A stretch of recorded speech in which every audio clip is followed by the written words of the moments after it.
Hey yo, morning.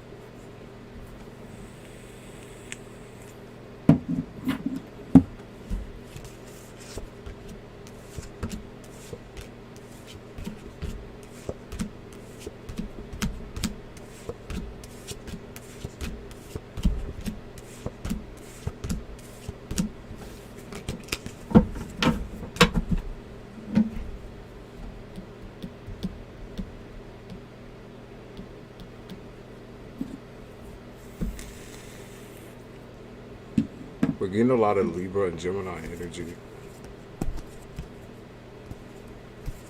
How many of you are Libras or Geminis or have that shit strong in your chart?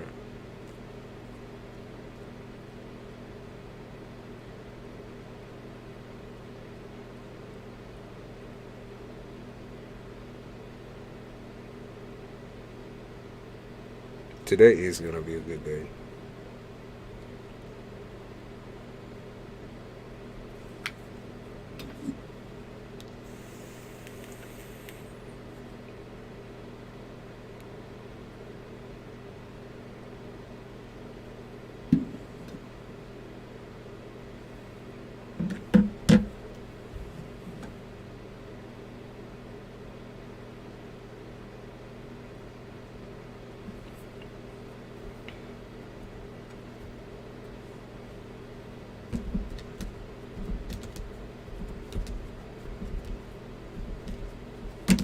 No, you won't get a call from him soon.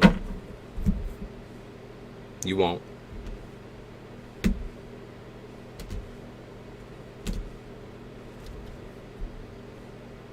Looks like he has to build up the courage to do something. Now, whether that's calling you or working on his finances, it looks like he's kind of in between on both those things. But, no. Not gonna call you. Soon. No.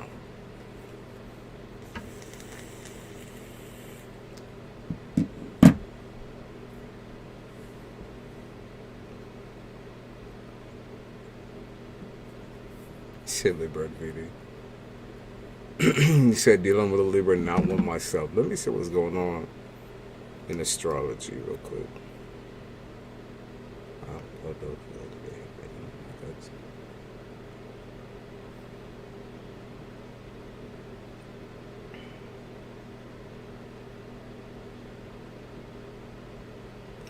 Keep up that peace, comedy,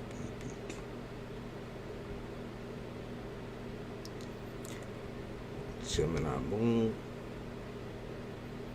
Libra in the fourth house. Overthinking family situations.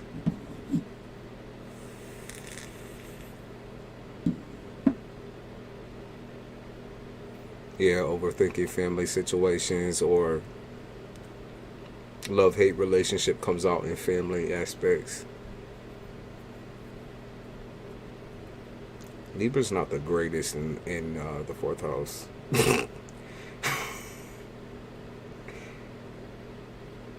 see. Yeah.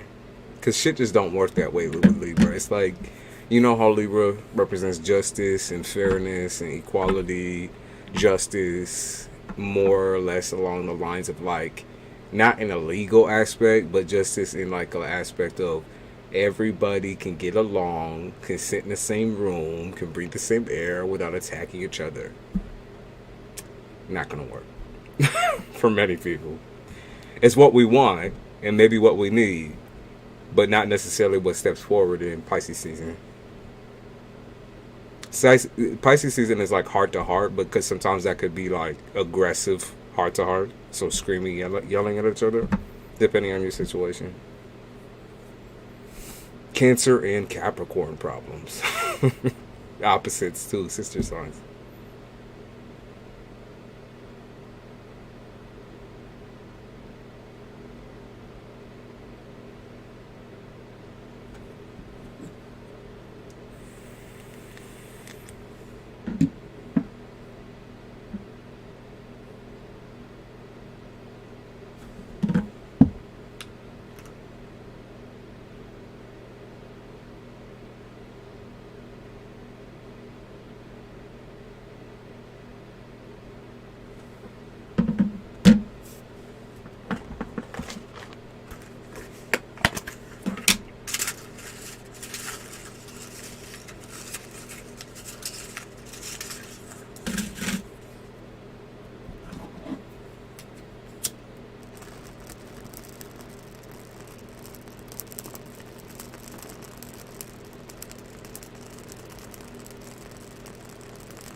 Dealing with this Libra, I'm mentally drained. I'm sorry to hear that.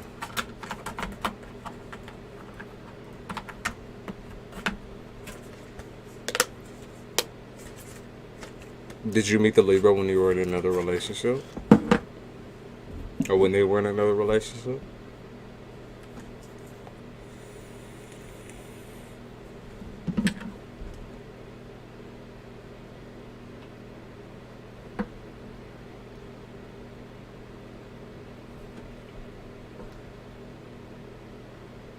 They got some goofy ass messages today for sure.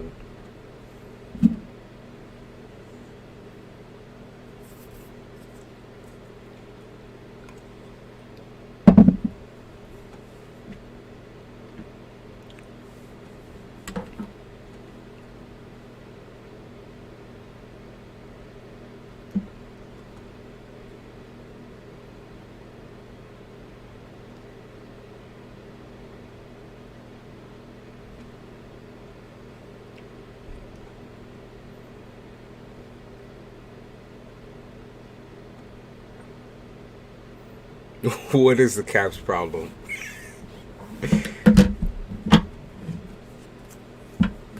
depends on how many problems we're talking about, because I'm sure it's everything. I'm a Cap, so I would know. But I'll see.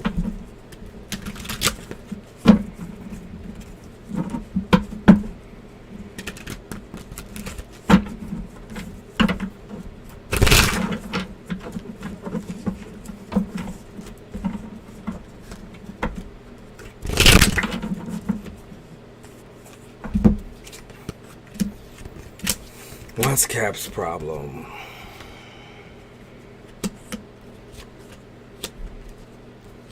Doesn't feel supported in their choices. Feels like everything's always a battle, left and right with you. Feels like it's always a competition in some type of way. Like y'all always at war or some shit. Like they feel like they can't get one word in without it being second guessed or unsupported. It pisses them off. With the Capricorn, you gotta learn to listen. Even if it's not something that you like to hear, wait until after the Capricorn speaks and then you can say something. Because what ends up happening is very fast-tempered, very quick-tempered. You won't like the words that come out of the Capricorn's mouth once you talk over them or start battling them. Capricorns aren't great debaters.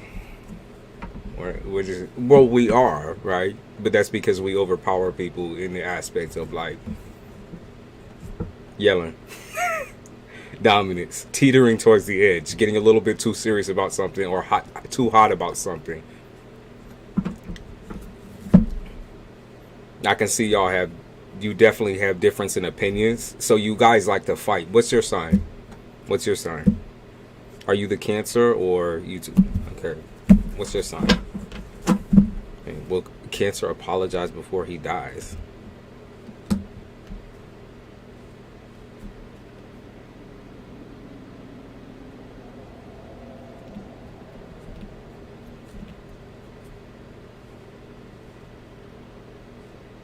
No. But he'd be mad. You're a Pisces? Alright, alright. I would say that Pisces usually is pretty good about Capricorn's temper. Like, y'all know how to make people feel comfortable. But I just don't think he's in the position for all that. Like, it feels like almost two females fighting, to be honest with you. That's what it be feeling like. And Capricorn is a feminine sign. So I mean, they called him fucking senile, so I don't, senile or early age something. Like he's got some issue going on with his age or how he's starting to feel his age. Or maybe it's like a coming to age ceremony type shit where he's starting to actually become grown and he's getting real pressed up at those types of responsibilities. So on top of that, you're adding fuel to the flame in some type of way, which the way you talk to him.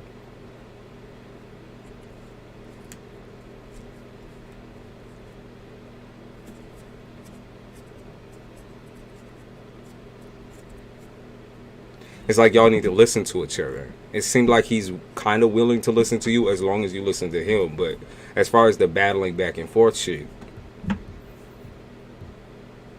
maybe y'all just ain't meant to be. They called you spicy.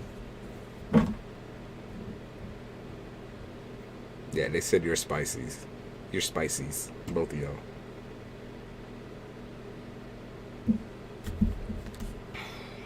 Cancer. Does not look like the Cancer's going to apologize.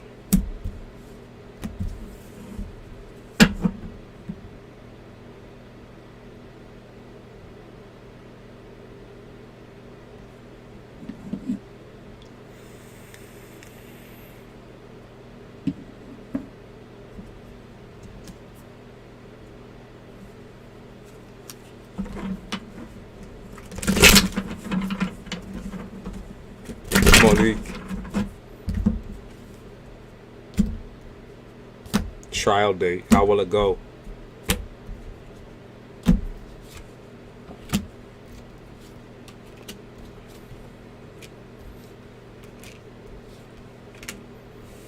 Looks like the Cancer is going to be non-judgmental of you, or I don't see any judgment. I think there was previous problems with being like too judgmental and too hard on each other. I don't see that happening. It looks like a nice date. Looks like y'all both kind of embarrassed or anxious about this, so it's not like one-sided about the anxiety. It doesn't look bad, the date. I think what this date is kind of meant for is to help you think more about the connection instead of hopping back. It's like, I think this is a situation where it's like you had your chance. You already had your chance to, like, you know, put me on top and put me as one of your, you know, your number one, but it just didn't work out that way. I feel like that's the type of conversations y'all gonna have, to just take shit all in. Kind of remind each other why this shit even happened in the first place.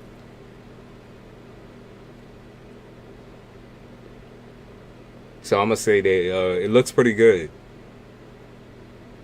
but as far as getting back together full-fledged, I don't see that after this point. Because I don't think you're really impressed in this situation.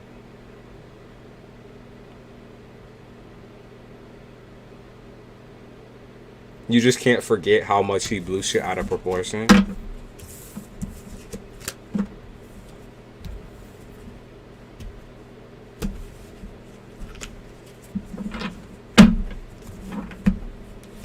So it doesn't look bad, but I'm just saying no rekindling here. I don't see that. Just because, like I said, it's so fresh for you, that feeling. Even if it's been a minute, right? It's just so fresh. It still feels that way, right? It still feels that way. It'd be fun to talk things out as friends, though, because I think like actually valuing the opinion outside of the relationship, or it just being a friendship, like I think that's kind of what's needed. It's necessary to look at it from an outside perspective, for him at least. As far as you go, like I said, it seems like you already had, first impressions are super important for you. You already had that first impression of him. You already went through it, and so now you're just like, I'm satisfied, but are you satisfied type shit? You said he's been hit with another charge. Will he get any time?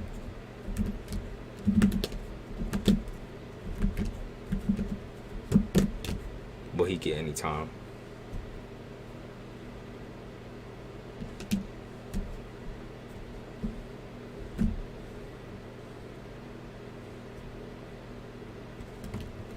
Doesn't look like it.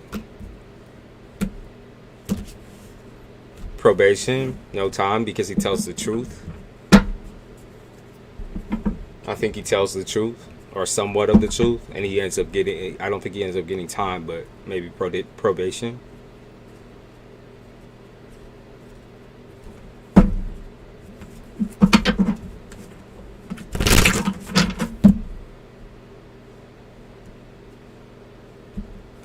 He has to tell the truth, though. He's going to be forced to do it.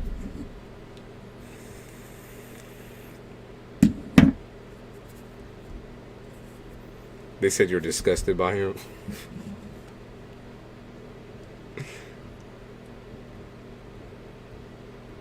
He's just not a big fan of women, to be honest with you. I can see that. He thinks all women are hoes and sluts and this and that. Or all are out to get him and play them. Or play him. All women are out to, like, pin shit down on him. That's how he views women, so that's why that shit didn't work out. He already had something against you right out the gate.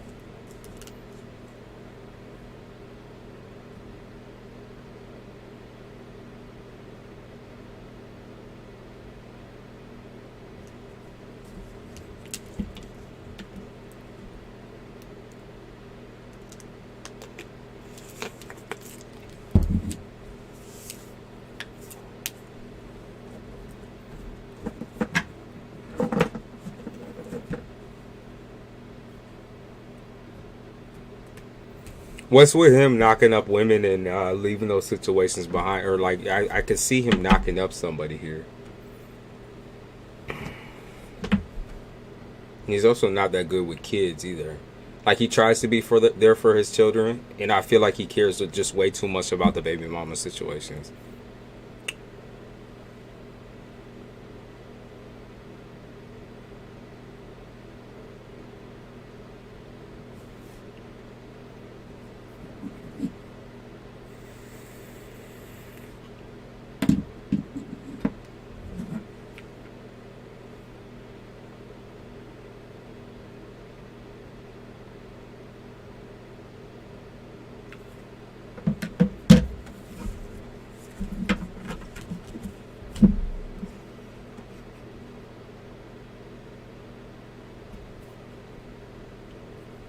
You ask him if he have a young child. Does look like he has a young child. Does look like he has somewhere he has a baby mama, and of course that wasn't the situation he took care of early on. And as a repercussion, it does seem like he has to pay for that.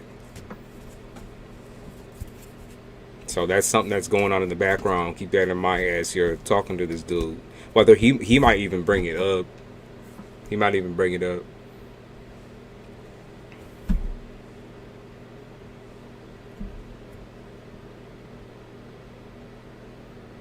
He just does not take care of his kid.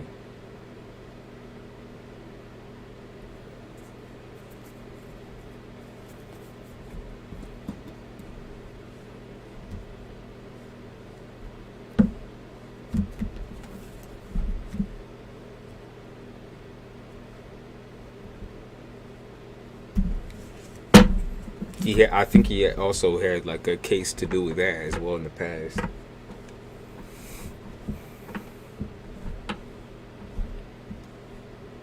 Hey, babe.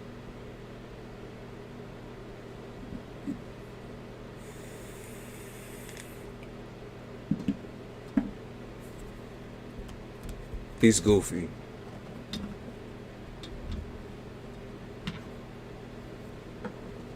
We done her. It might be something that he brings up. He might be wanting to tell the truth to you now more than ever because you guys aren't attached like that no more. Just to try to draw you back in, but yeah.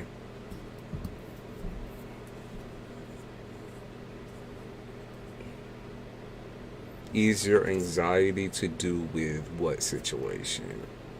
Or you mean just in general?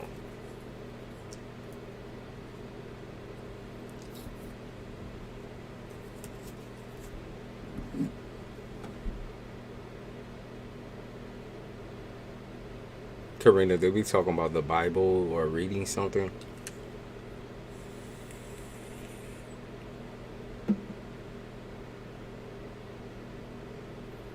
You still have pretty fresh wounds from relationships, from abandonment. You still have pretty fresh wounds when it comes to that. So, like, I could see you kind of being freaky towards the situation because you don't trust where he's at or what he's doing.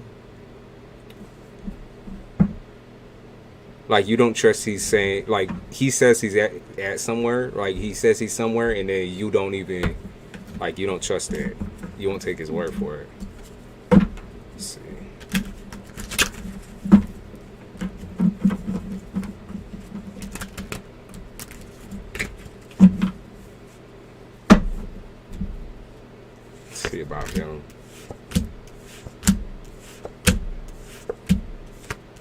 shockingly straight-laced.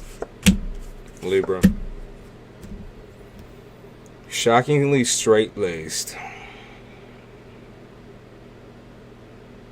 If it makes sense, he doesn't really believe you either.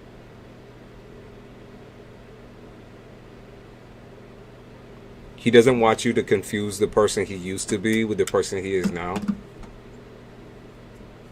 So that's why he doesn't really tell you much information about his past. Is because women, for him, always make assumptions about his past. That he's the same person.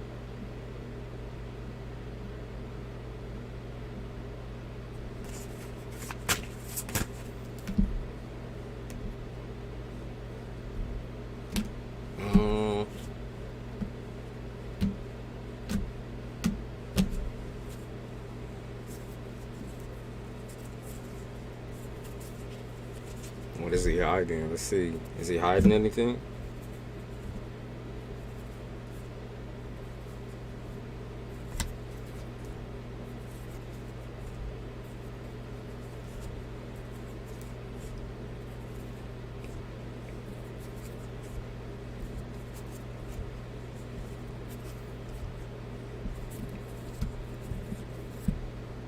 I'm gonna be honest, he loves you, so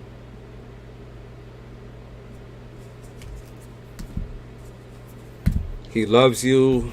You think he's hiding something? What do you think he's hiding? I don't see anything.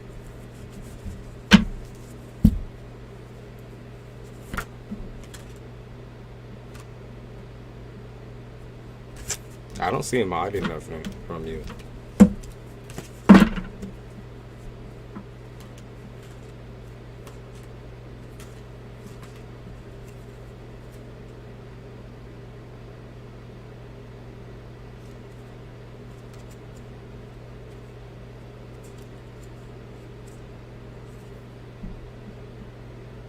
You need a hobby, I think, Karina. I think you need a hobby. I think that'll help you with your anxiety. Spending time by yourself doing something that's productive. So if you like smoke and drink and stuff like that, they're telling you to lean back from that. Or whatever your addiction is, they're telling you to lean back from that and find a hobby. Like find something that you can do during the day. I think the problem with you is that you get lonely pretty fast. You get scared of abandonment, and then you're not able to speak that clearly to him because you get afraid of chasing him away. But I think that if you're just honest with him, though, that would really solve a lot of the issues. Like, if you're that insecure, right, I think that would just, like, if he knew that, he would be able to help you with that. I don't see him hiding nothing, though. So at this point in time, there ain't nothing here for me to really report on. Thanks, Monique. Hey, Edith. Hi, Amy.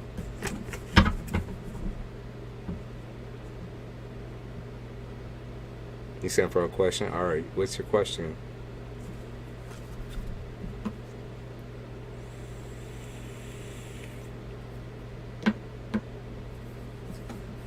Karina, you got to learn not to lie about your anxiety. Like, that makes it so, like, because you're suppressing it so much, like, it makes him feel nervous, right? It makes him feel nervous that you're doing something. It's like, it's back and forth. He doesn't even really have deep trust issues with you like that because he feels like he knows you enough that you wouldn't be slick and sly. But he can never be too sure. You're so, like, you know, protective over your thoughts. And so when he's looking for, you know, some sort of a, what do they call it? Like, he wants to know that you love him, essentially. He wants to know that you care for him.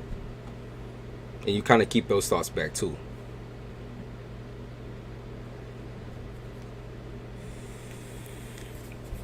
One thing about Libra is they need a lot of compliments. They need a lot of, like, you know, hey, I love you. The check-ins where it's like, how are you feeling? They need a lot of that. They need someone to care for them.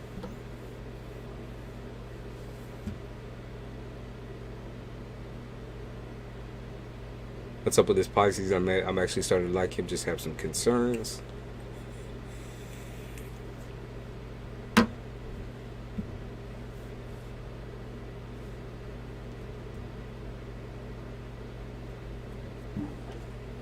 Libras need constant reminders that they are loved.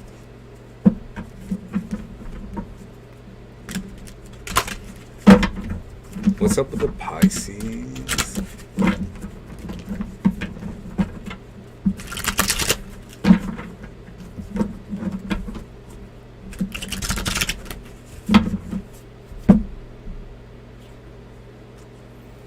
Pisces gets a lot of attention. A pretty anxious person, pretty introverted individual.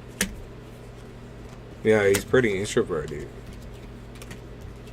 And he also is kind of good with his money. I'm not gonna lie. Like, he's pretty good at like keeping his money to himself, not overspending.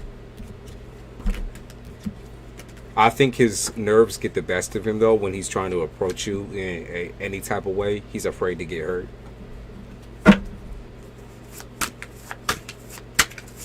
Yeah, validation is what I meant to say. I just couldn't think of the word. Because y'all sometimes, Libras can sometimes view themselves as just like, you know, workhorses or robots. Yeah, Monique, that's also pretty important, is to check in on your own health.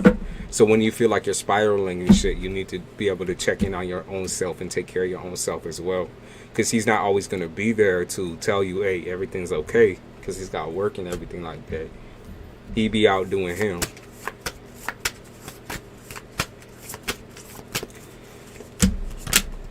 Amy, I'm gonna say that he's been hurt.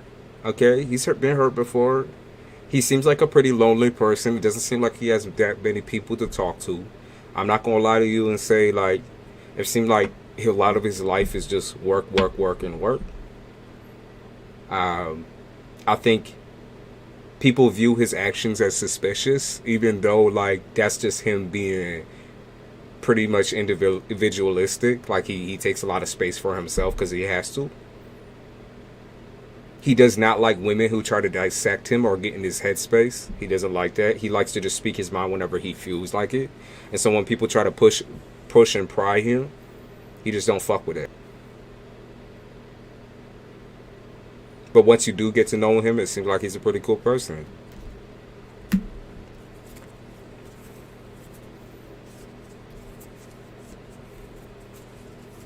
I don't think he's a bad person.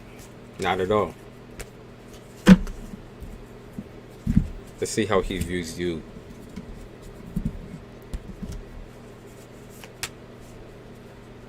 Let's see how he views you. You like your me time. And you also have a pretty strong personality. If you're soft with him and don't fight him, I feel like things could work out pretty well. I don't see him dealing with his ex like that. Let's see about the ex. I would say that's just, you know, I don't see him dealing with his ex like that.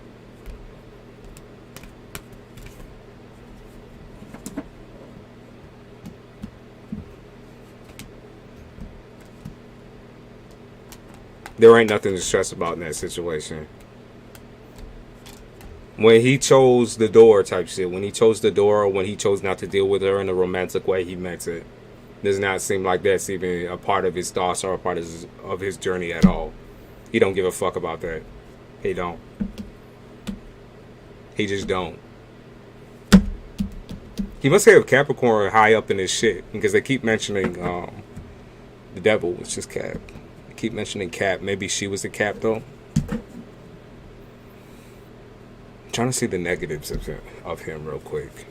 What's the negative aspects? Bad with communication. But I feel like you kind of fit the bill for someone who can make someone talk, just like, you know, just by having light conversation, talking about your own day, joking, being humorous, being funny. He's awkward funny though, so it's like dry humor. I think you like that though. I think that's goofy to you. You think it's just stupid and goofy. I really don't see him dealing with an ex like that though. Like, I don't see them talking. They're basically like two strangers is what I pick up on. At least from her perspective, it looks like she's manipulative. She's kind of foul. I think that she always kind of wondered like whether he was doing something on the side, or she just had a lot of issues with her own self-esteem. And so as a response, she kind of made him feel very guilty and shitty. She gaslit him into becoming like a very, very like sensitive person. Like very sensitive, where he just don't want to fucking deal with anyone or talk to anyone. And kind of made him a bastard a little bit. She kind of shut him down, made him lose track of himself. I don't see a reconciliation or anything like that. I don't see them doing that.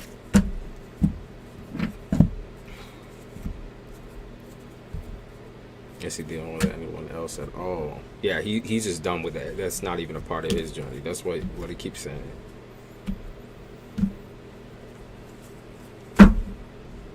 He does like sex. He does like sex a lot. It's a negative of this person. Negatives. Negatives is that he has a temper. And it's very passive aggressive, so it almost comes out of nowhere. It almost comes out of nowhere. His temper is pretty great.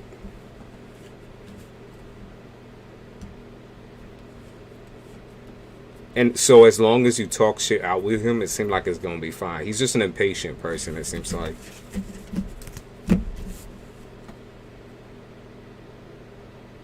He takes love very seriously. I don't see anything negative, actually. Not at this point in time.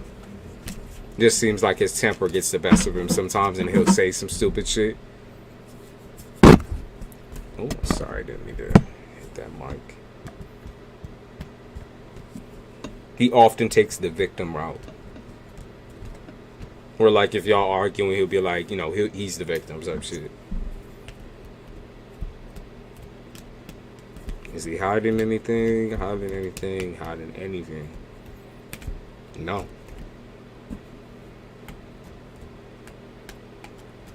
Other than the fact that he has sex sometimes. Or, yeah, he has sex a lot. He's got mommy issues. And he's not that rich. He's got money. He's his own money, it seems like, but he's not rich. He's just trying to do better for himself and his mother, I think. And for his mother. I think he cares a lot about his mom or his family. Yeah, I keep saying mom. That's about it. A lot of people give Pisces a lot of bullshit. Pisces men particularly, for being so sensitive. But they're really, really intelligent. So emotionally intelligent, which you usually don't get within a man. So as long as you're respectful of his boundaries, he's going to show you a lot about you. He'll teach you a lot about yourself if you allow him to do that. And he'll call you out softly. Yeah, he cares a lot about his mother. I don't know why she keeps popping up, though, in this read. It says mom, mom, mom, mom, mom. I don't think mommy's boy, necessarily, but definitely values family more than anything. Yeah, Emperor in the upright.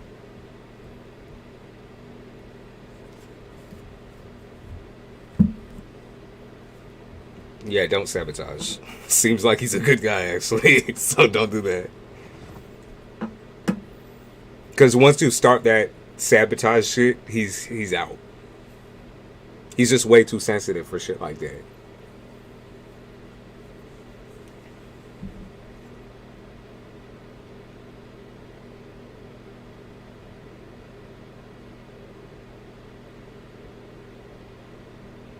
He's sick of dealing with broken people. Even though he himself is a little bit broken. It seems like he's talking about the toxicity more than anything. Looks good. There's something in the upright. Confirmation.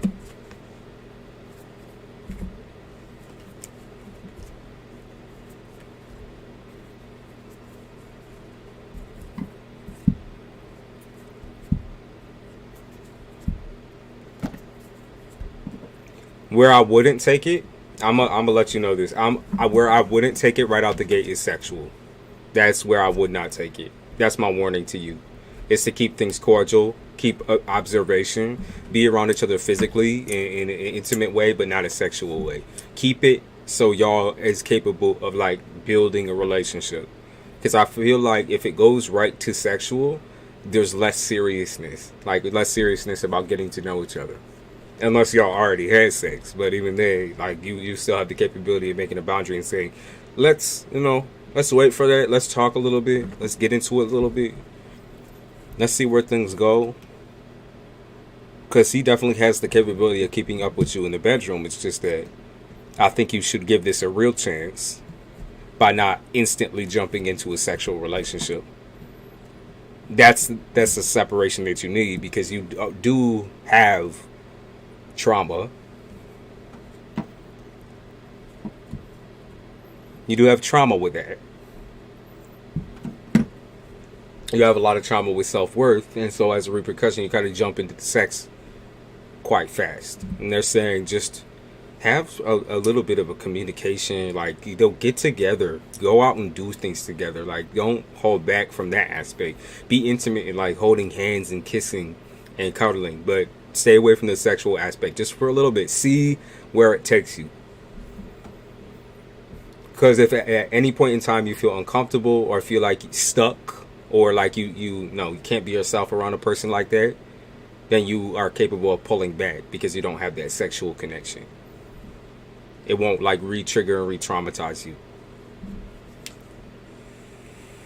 It seems like pretty much the very opposite of BD. Yeah, BD seems as the very opposite, like exact opposite.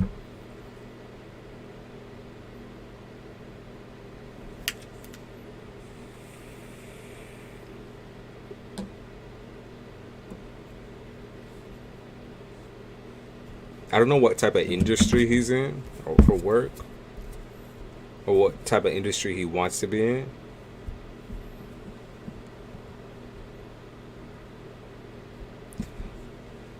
But it does look like he enjoys validation, and that's something you do give to a lot of even your sexual partners. So y'all could be best friends before you guys get into a relationship. It's that type.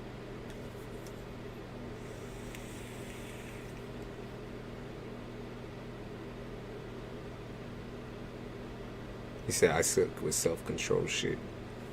Just tell him what you feel, like that you do want to take things forward in a serious way, or you are looking for a serious relationship. As long as he knows your intentions, he'll switch his own intentions up to in order to kind of like suit and partner with you that way. Because, like I said, he seems like a very down-to-earth, introverted individual. Does not seem like he's wild about going out and doing this and doing that. He's pretty much the opposite of a lot of people that you've been dealing with.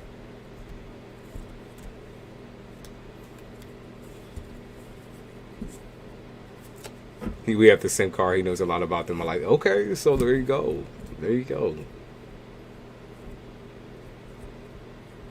Like once he kind of starts edging towards your therapist or being your father, that's where you got to make the boundaries and say like, I can deal with myself. I am grown. And like just cementing that occasionally, just being like, no, I got it. I have it. I got it in the bag type shit. Take his advice, but also make sure you're like, hey, I don't really need you puppeteering and controlling. I got this shit. I promise you I got this shit. I've been down that route. I've been down this route before. I got this shit. Even if you're not certain. Because that's where I feel like there could be a couple of mix-ups is when he starts getting a little bit more controlling. He loves a woman who can keep control of herself, though, essentially.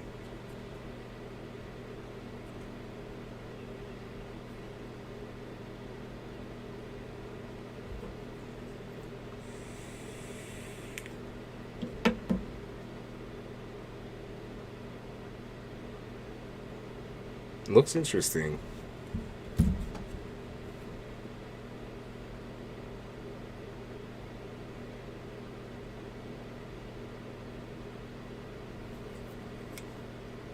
I feel like you guys actually have a very similar past too when it comes to the type of partner that y'all was with.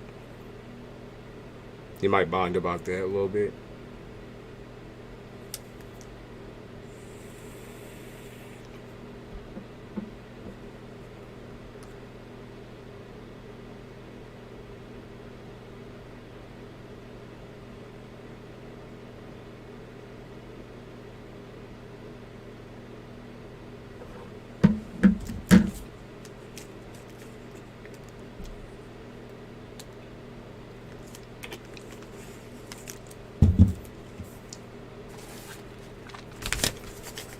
Mm-hmm.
I am going to be writing up the air sign collective reading for Twitter.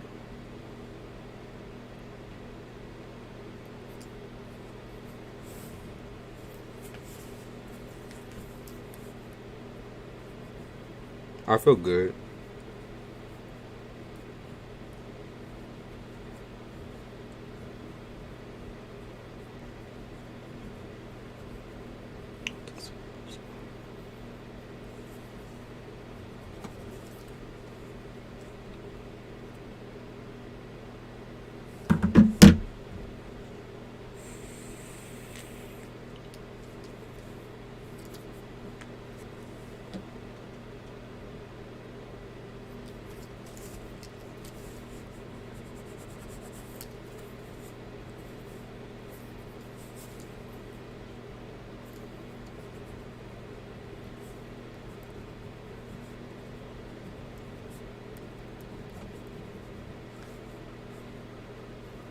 You want something to eat? Are you at home or are you working?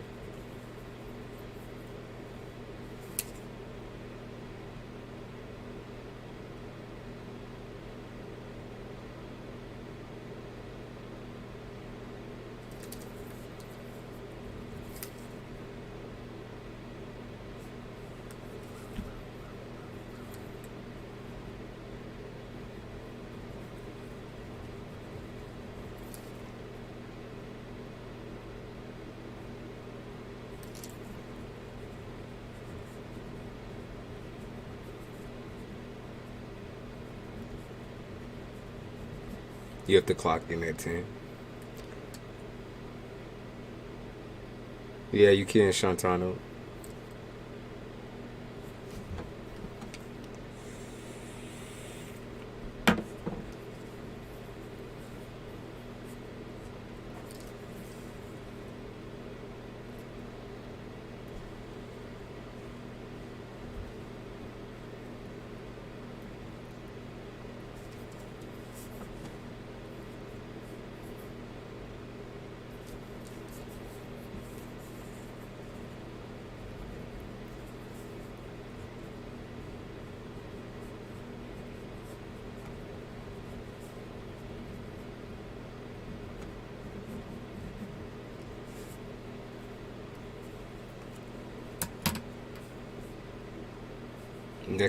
Next action towards you.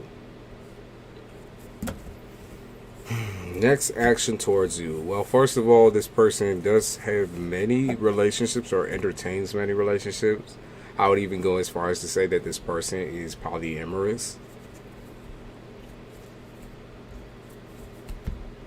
This person is polyamorous or just has a lot of relationships going at the same time. Next action towards you.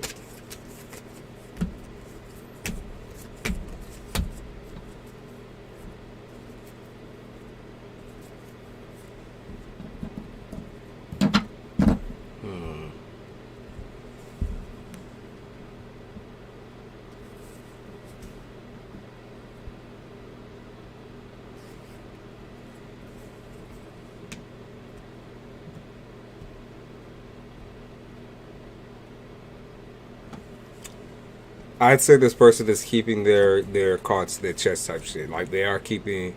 She is married, sir, and we love each other. Okay, so she's has several relationships with several different people, right? Not just you, not just person she's married to, but she has several different people, and that includes you. But there's more people than just you. Okay, it's like you know that. As far as what she's gonna do moving ahead, she doesn't even know what the fuck she's gonna do. Seems like she keeps a lot of shit hidden from you because she doesn't trust you. Seems like she doesn't really trust anybody.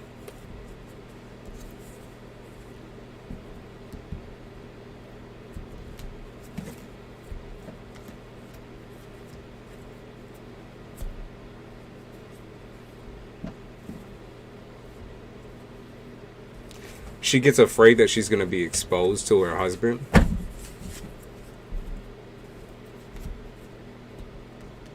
And she questions your authenticity. I would say she has feelings for you, but I don't think she's going to act on those feelings. As far as y'all maybe being in a sexual connection, I can see that, but I don't see anything where she's acting and trying to get into actual relationship with you. Unfortunately, that's the truth of it, is that I don't think even wants a relationship.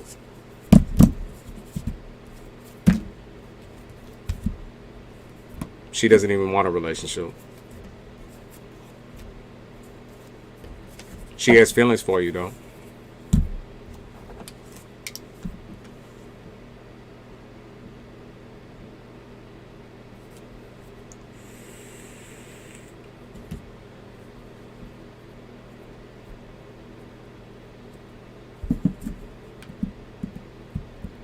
If you're expecting her to just jump into a relationship with you, on a real level though, she's not going to do it.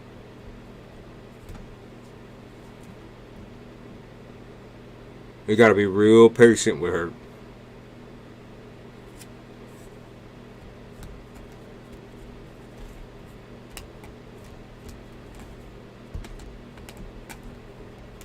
I can see how rough her marriage is though, for real. She's scared of him.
and their sons are having a hell of a time.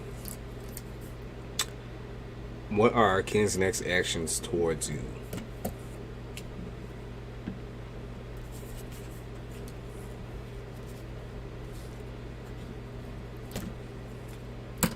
What are kin's next actions towards you?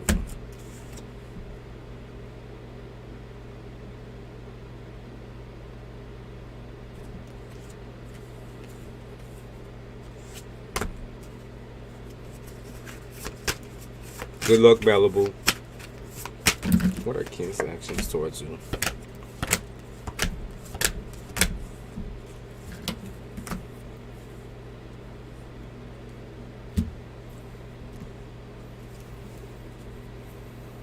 Are you married to this person? Or were you married to this person? Because I could see this person gaslighting like a motherfucker. I could see a commitment here. Or married. Someone's married in this situation, unless y'all are married. I could see this person would like to reconcile. But like I said, it won't stop their behavior. Co-workers. Okay, so is this person married?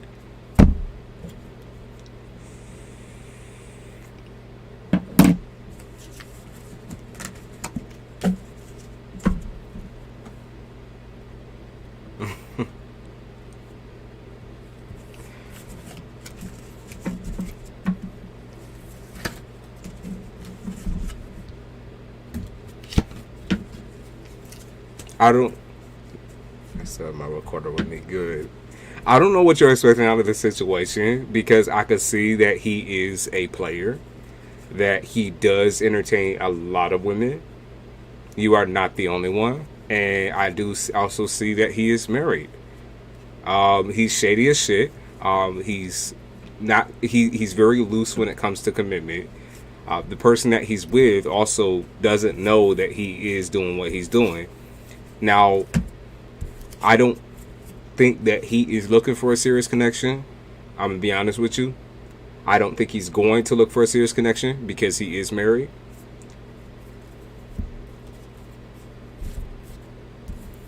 But he will play. He will have fun. He will have sex.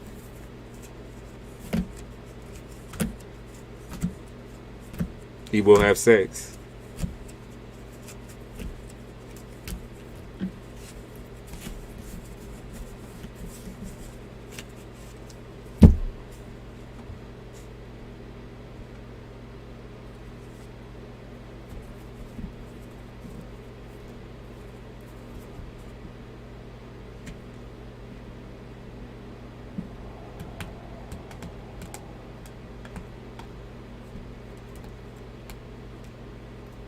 Yeah, sneaky link is what I picked up on. You're his sneaky link, one of his sneaky links. Yeah, I don't know what you're expecting out of this situation. He is not going to get into a relationship with you. Overall, he is using you, both you and his wife.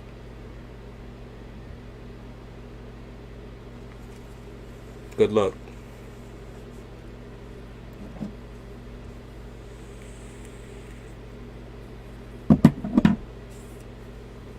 Glad to know. Yeah, well, like I said, if you want a sexual connection with a messy ass dude, but overall, you would not be the only person he's having sex with. He's having sex with his wife and several other women.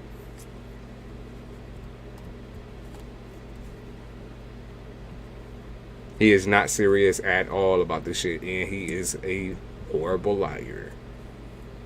Meaning he is pretty bad at lying.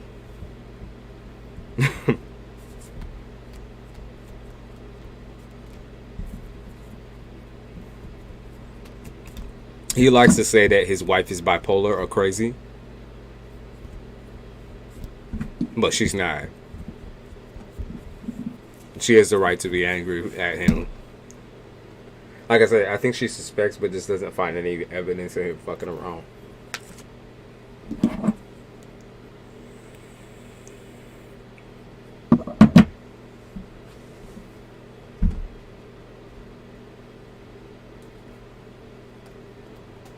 Oh, I do it.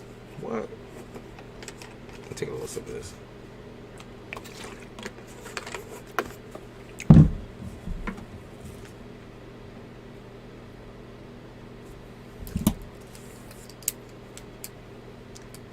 Just the crush never went too far. Well, like I said, it's messy as shit. So maybe keep it at the crush.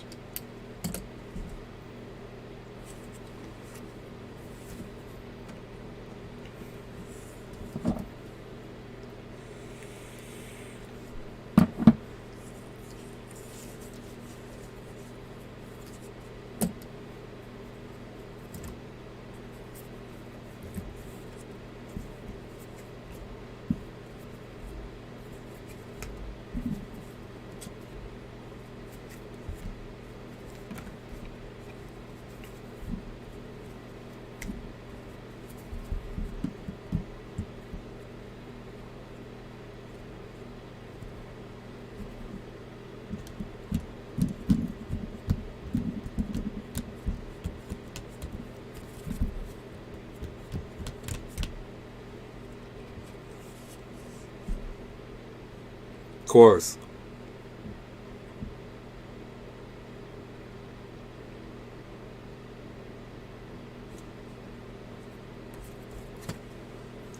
Is he an air sign? Or what sign is he? Air signs be having some shit, bro.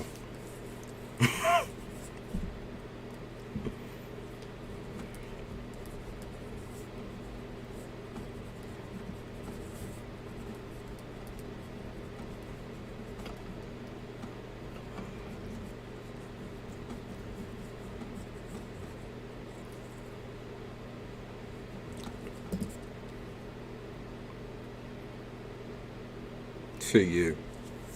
I figure.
No, she didn't.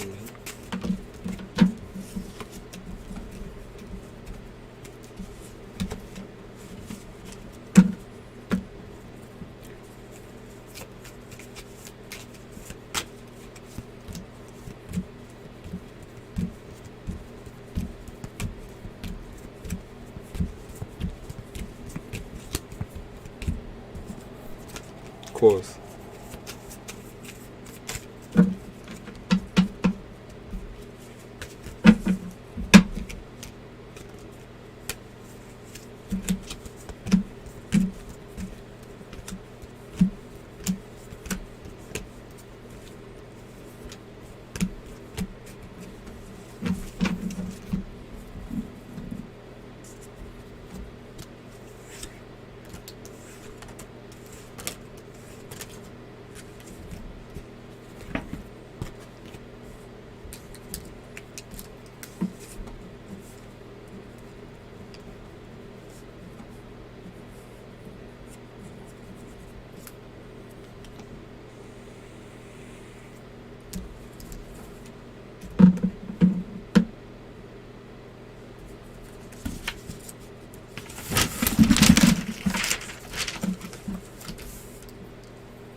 What's coming towards you in March?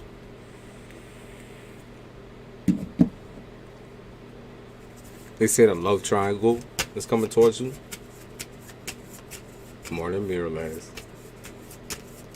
How you doing, babe? CC, make sure you read the description in the pinned comment.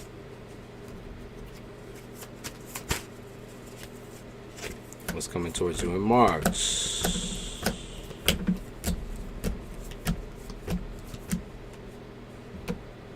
You might have to make some sacrifices in March.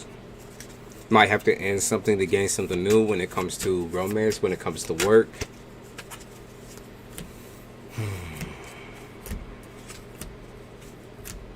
You have to get over your fear of initiating communication with somebody, because it does seem like you feel like there's unfinished business with somebody. Let's see, Alex, what's coming towards you in March? You're gonna have to talk about your feelings. Yeah, you definitely gonna have to talk about your feelings. They say if you're worried about a moving homes or rent or something like that, if you're worried about the aspect of home, that's gonna be fine. You're gonna be okay. You just have to take things slow, because sometimes you like to attack shit. Are you an Aries? What's your sign? Because sometimes you like to attack shit. Like, you like to move way too fast forwards, and then you get a little like, when you slip up, it means your finances slip up, everything in your life slips up, if that makes sense, because you get way too anxious over one thing. So maybe keep it very one track minded. In okay, you're a Cap. Okay, that makes sense too, because we do get very, very anxious over making life choices sometimes, because we overthink. You have a lot of fire placements. All right, like I said, it makes sense then.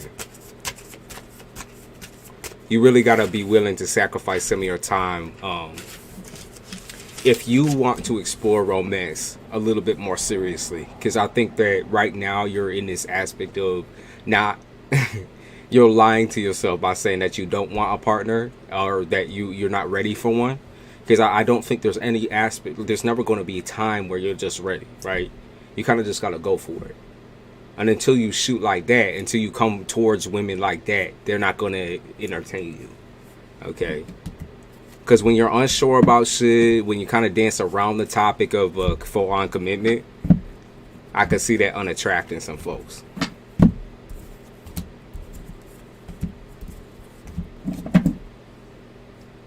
You might be dealing with your opposite in March, so Cancer.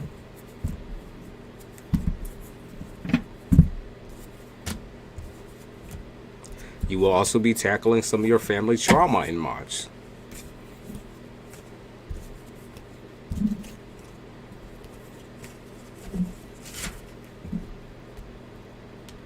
Limit communication with the exes or people that you've already dealt with. Because like I said, if you don't take the time out for something new, then how the fuck are you supposed to attract somebody? It's like, so if you're still talking to the ones in the background or paying attention to the ones in the background, you should just remove them. Because those ones are going nowhere fast. I'm good, Mirrorless. I'm feeling good today. Good energy.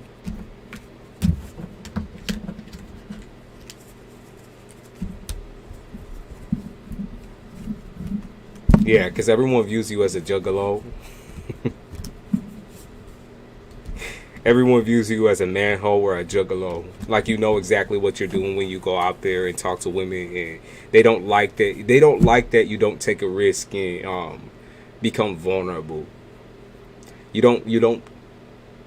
Yeah, I know you're working on yourself, but that's also something that you can do with someone else in a relationship, or finding somebody else who's on that same level of work. You know what I mean? So if you feel like you're ahead of majority of these ladies that keep coming towards you, then you're not really asking the right questions, I think. I know you ask them what they want and all that, but it never goes really deeper than that. You know what I mean? The vulnerability piece is something that you need to work on. Because it seems like there's like a little bit of a barrier between you and some of these ladies.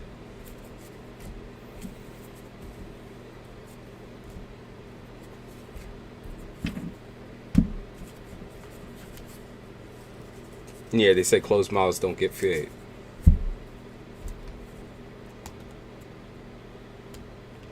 Again, I see a Cancer coming towards you in March. Cancer, and they said Sagittarius. Okay, Cancer, Sagittarius, and Leo. Okay. Those are the possible romantic connections that you might run into. They only feel like you do half the work that they do. And that's kind of what triggers them, I think. Still getting over past hurt. Yeah, I know. I saw that as well. But you don't gotta lie about that either. Okay?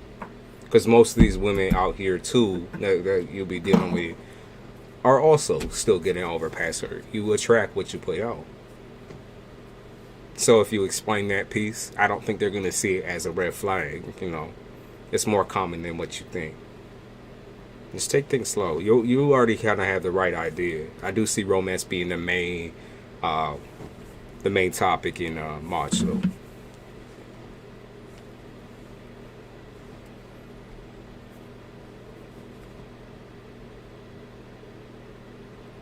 Lindsay.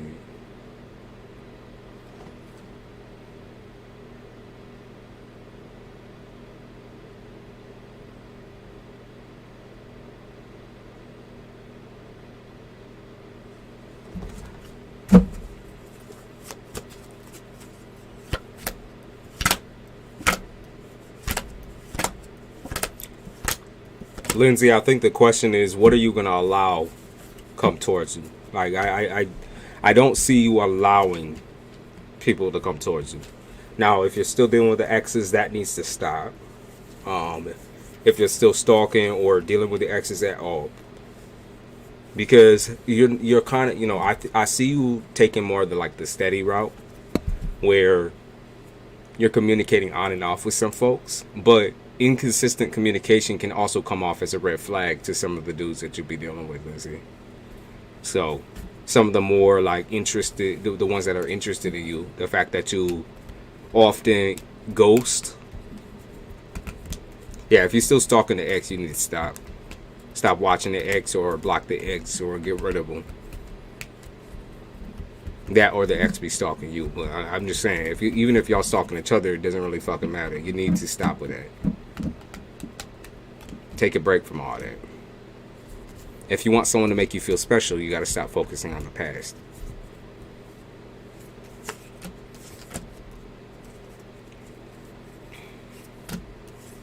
There's more value in you spending time alone or by yourself.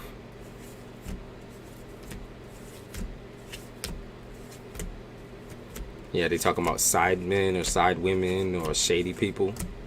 He said the ex is in prison. Okay, so when it comes to the ex and people that you might be connected to, when it comes to the ex, like checking in on him or anything like that, like I said, all that needs to stop. That hyper focus on that situation.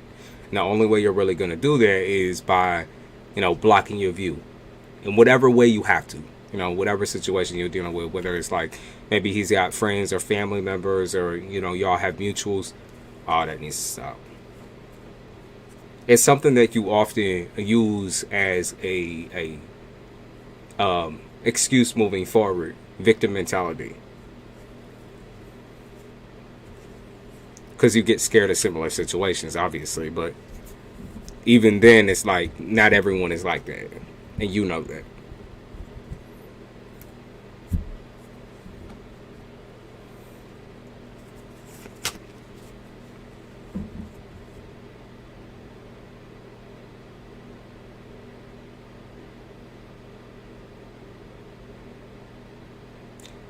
You don't have bad luck when it comes to love. It's just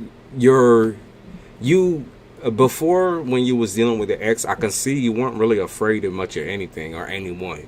You wasn't afraid of taking risks with certain people. You wasn't really afraid of bad eggs or bad boys. Kind of was like your thing or your attraction was people who have been through a lot, who were still going through a lot when they met you type shit.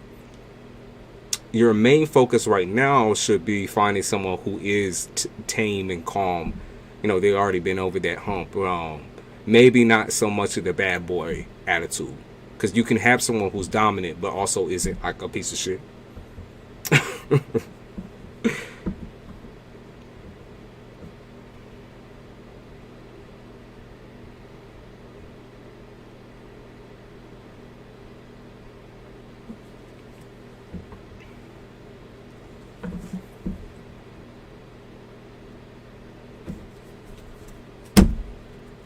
They do say that you know the feeling of being loved.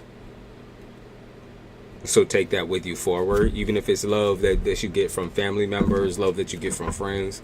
They say you know the feeling of being loved, so keep that feeling in mind as you're moving forward.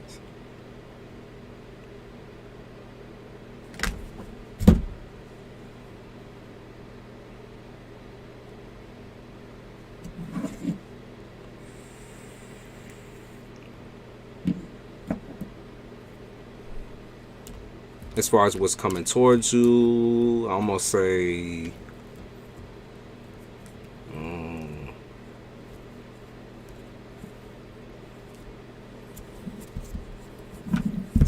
all right. So you say you haven't been with anyone since. I do see like a sexual connection coming up then. If you're not already in one, I do see a sexual connection coming up. So a potential sexual connection. Nothing serious. Why isn't it serious? Why isn't it serious? Or maybe it's flirtatious in nature. It might not even be like physical sex. It could be flirtatious in nature where y'all talk online or video call or do some, you know, pictures and whatnot back and forth. That sort of thing. Seem like, I think it's a Sag or a Gemini. Gemini or Sagittarius.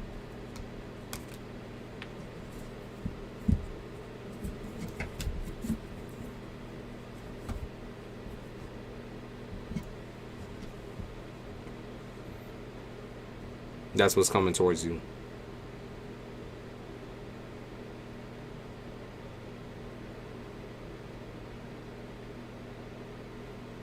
If you want a man to be serious about you, and play no games, then he has to be responsible.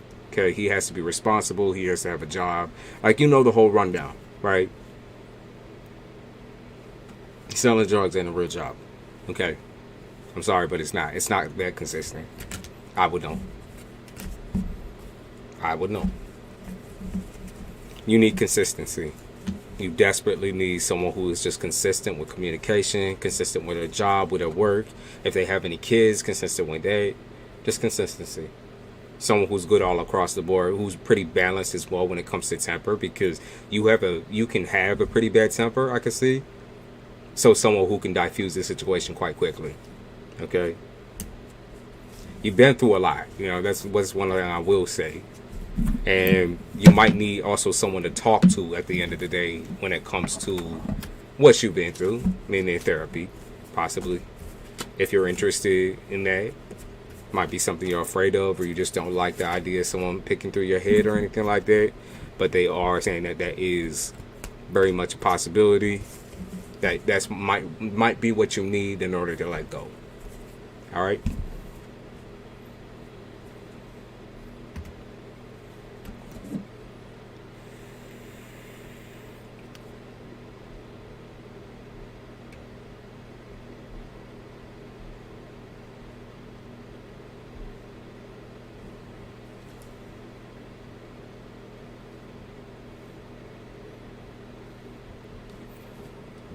Who they talking about being a grandma's baby? Someone has a really, really close connection with their grandmother. They said grandma's baby.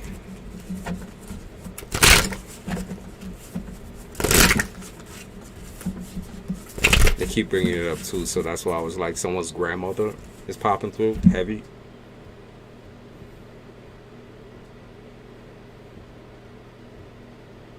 Yeah, someone's grandmother that has passed is definitely popping through heavy.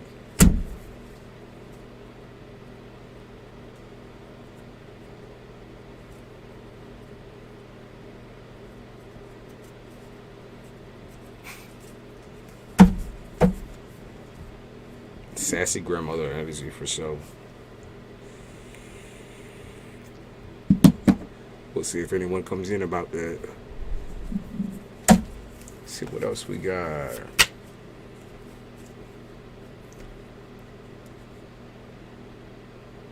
Oh, Brian, you said you want a good read. Do you have a question for me? Because I'm not really into doing the generals and picking through your whole entire life type shit. I like when, if you have like a question or you're looking for something, that you just let me know and let me look. It's a little easier than cracking the seal, you know what I mean?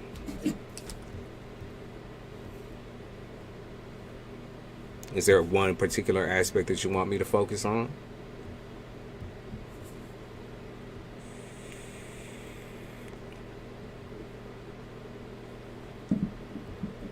Who has this crazy connection with her grandma? Now it's popping up all over my fucking music. I just can't get a break. I know I do. I was very close with my grandmother, but I feel like there's somebody up in here.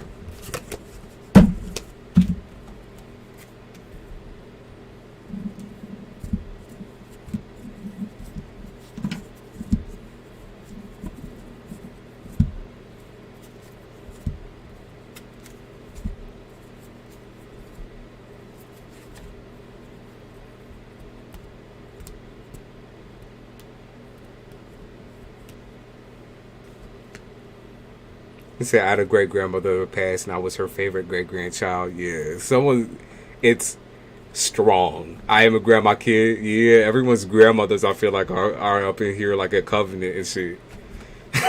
I feel like the cougars are coming through, the cougars. Because they're all popping up at the same time. I'm like, shit. That's why I keep laughing and smiling, because all these shit that's keep coming through, they be talking about y'all.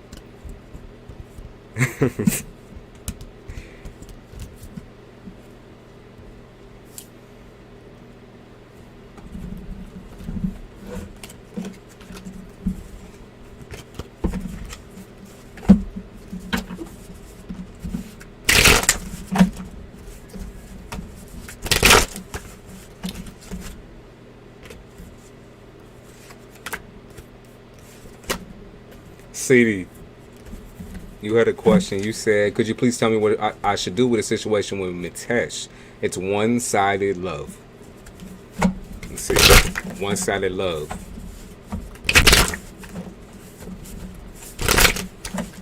Since Brian didn't respond, let's see.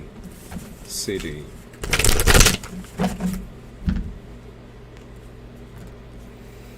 Okay. They tell the instant thing. They say you need to take some space and walk away. Okay, take some space and walk away. Cause I see that as one-sided. I see that as one-sided. It's very hard for him to, I think, admit that he even has feelings for anyone in the first place. So, what are they saying?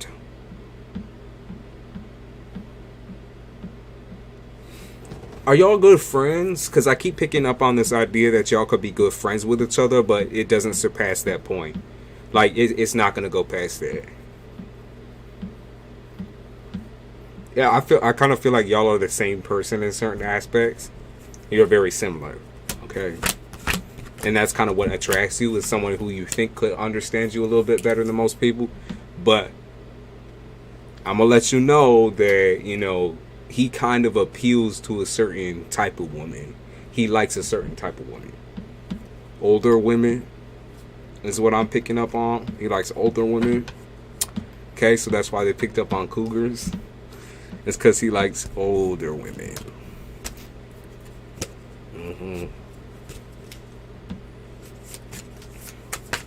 Or older people, older women. Okay. So how do you get out of this situation? We are friends. Okay. Well, instead of just cutting them off, because you guys do have a pretty good connection, like I said, you guys are pretty similar. The only way I can see you kind of maneuvering around this is if you keep yourself open. Okay, meaning you go out and you date and you start hanging around other folks, hanging around other people. I do think you're probably gonna go quiet on him. That's what I see happening in the end, is you kind of going quiet or not really speaking to him. So I would say continue to keep yourself open in the dating world. Like, keep pushing yourself, because you finally got comfortable with one individual. That means you're capable of getting comfortable with others as well, though. So just because he's maybe the first one that you felt really connected to in a while, really, really confident about, like, he doesn't have to be the one. That's what you gotta understand. Like, as far as like a soulmate connection and that, you guys just get along very well because you're very similar people. Okay, I do think in some aspects he's leading you on, though. That's the problem, is that he is kind of leading you on. Do you do tarot yourself? Because I can see you're intuitive. Do you do tarot? Or maybe you often do tarot in this situation as well. You might consult a lot of tarot readers. Yeah, but you need to keep yourself open to dating. He is a player. I was really not going to talk to him from tomorrow. Okay, so if that's your plan, like I said, keeping yourself open to new dating possibilities is what I think you should do. There's no, like, for him, I think he kind of takes things too far sometimes with boundaries, because he will entertain you in some types of way. But I'm just not seeing that be a good thing, because I think he's manipulative. You're learning tarot, okay. All right, definitely keep improving on those intuitive skills and like learning the cards and all that, because that's something that could become beneficial for the future for you, just in self-healing. Because once you can read yourself, it's kind of like, you can dip back from all these YouTube readers and start reading your situation just from your own perspective and see the truth that way. Keep yourself open.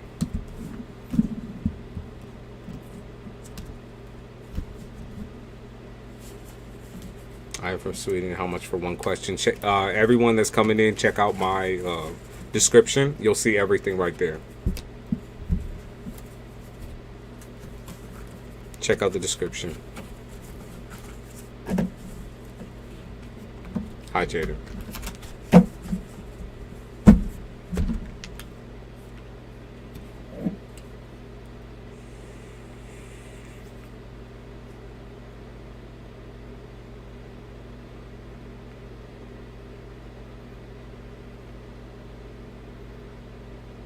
Of course.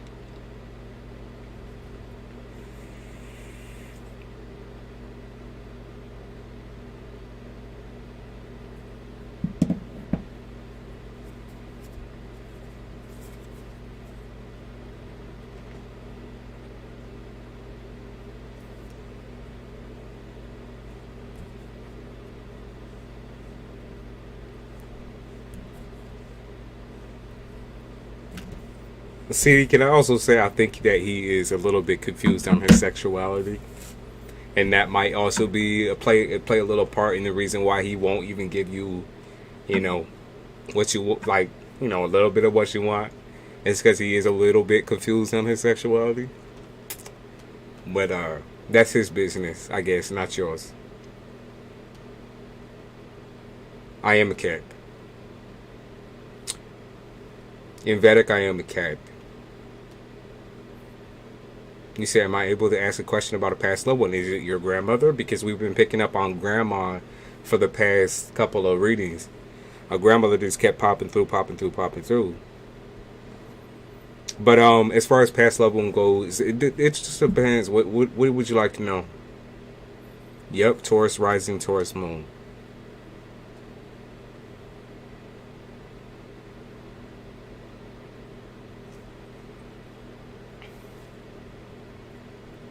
Everyone that's new coming in, read the description.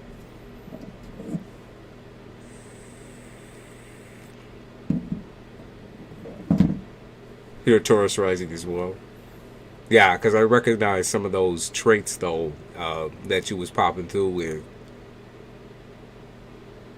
I can see that. I knew they were very self-sufficient, but you're also relying on yourself way too much. You said it will be about my boyfriend. He passed from sickle disease. I'm sorry to hear that. Horrible disease. What would you like to know?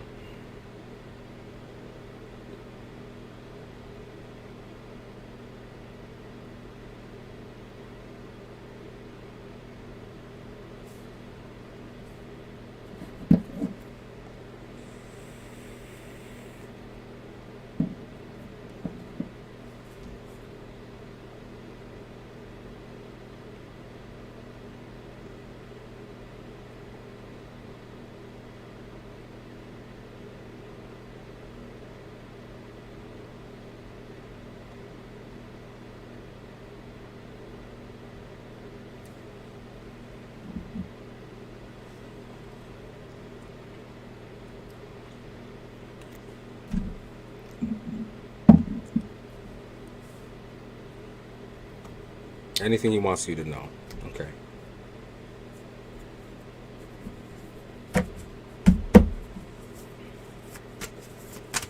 You have an Aquarius mode. My brother has an Aquarius mode. I know how y'all are. You guys are very, very quiet people. Very quiet. Let's see, Jada. Anything he would like you to know?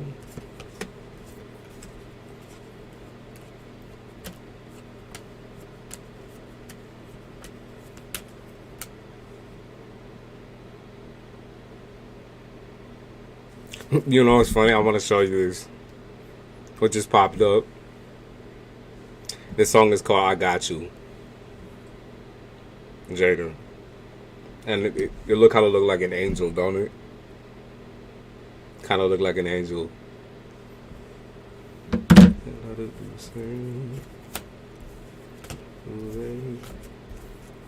Anything he wants you to know. He doesn't want to be forgotten. Even though y'all's relationship was kind of achy, rocky, that sort of thing, he doesn't want to be forgotten.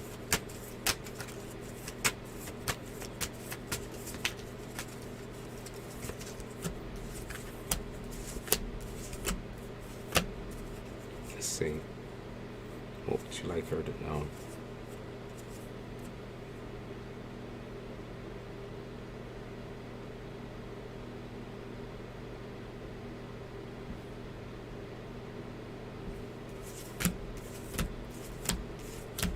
They said love for eternity.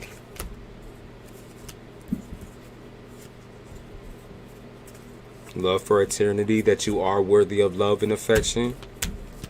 And maybe he couldn't communicate that to you, but you are worthy of respect, love, and affection. That he was passionate about you. That it's going to take you a lot of time to let go of this situation, but he hopes that you can move on into a better and brighter future and take care of yourself more, because he couldn't do that.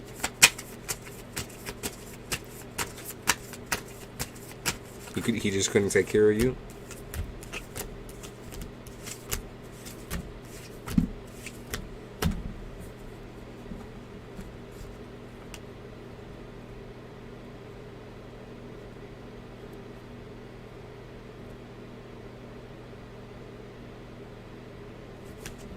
Yeah, I keep getting this let me go type shit. I keep getting let me go. You feel extremely lost.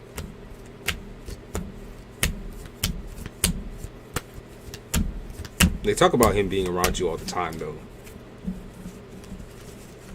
I think that's the best part. Is like that. A lot of that heaviness that you're feeling, like not the heaviness of your own emotions, is separate from that. It's a lot of. It almost feels like anxiety, or like you're about to get a panic attack type shit. But that's energy like outside of you. That's for sure him being up in your business. That's for sure him being up in your shit.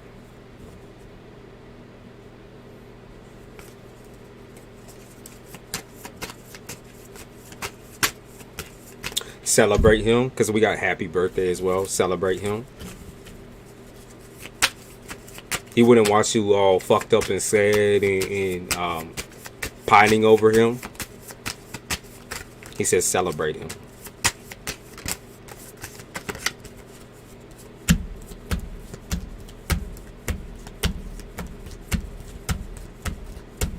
And also don't hold yourself responsible for things that couldn't have been said or couldn't have been communicated in the first place.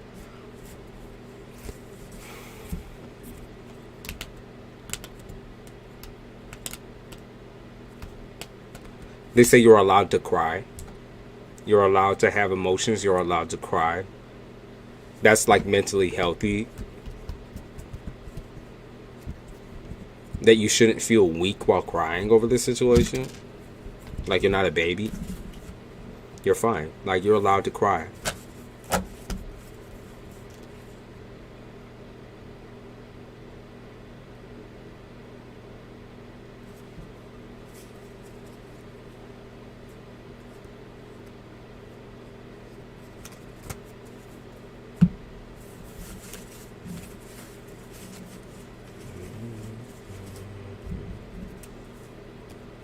Something tells me he really didn't tell much of anyone here. Because it seems like everyone's pretty clueless about the situation.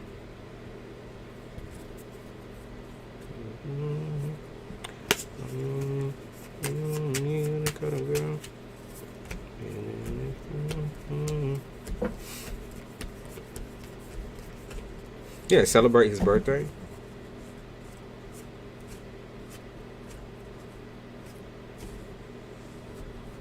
I keep getting very aggressive cards.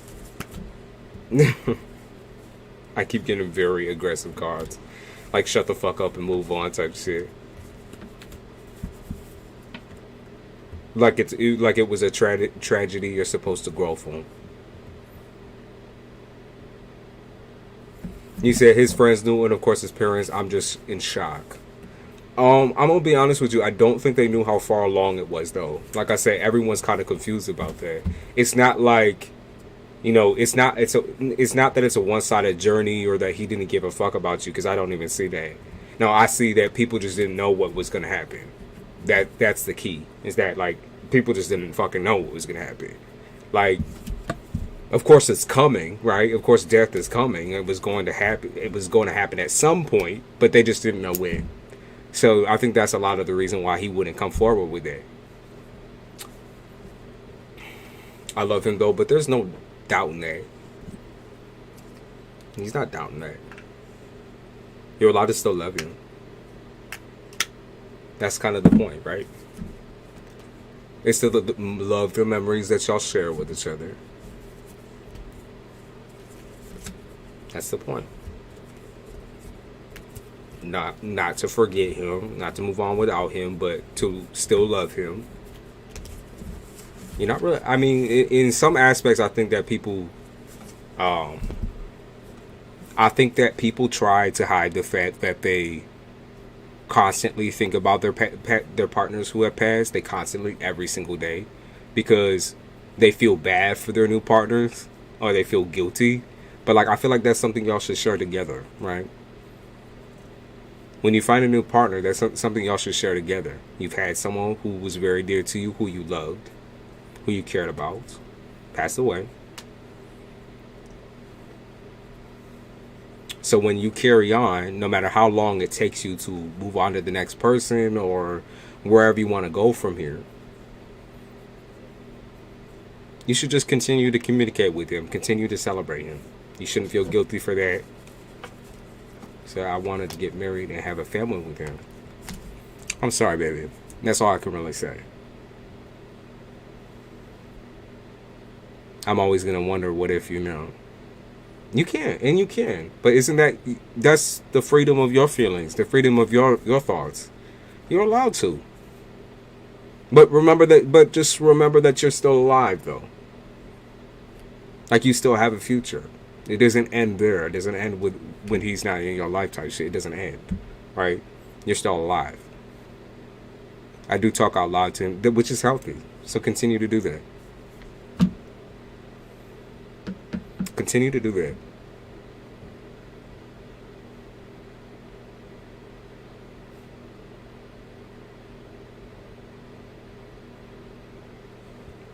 You're allowed to do that.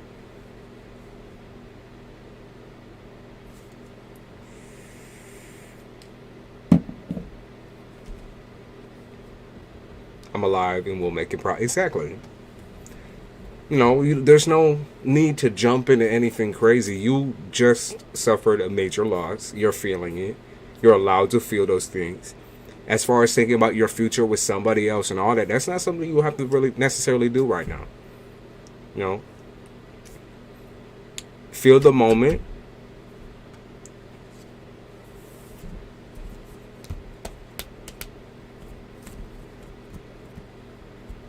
In these types of situations, there's really no such thing as like a fresh start or wiping that person from your memory.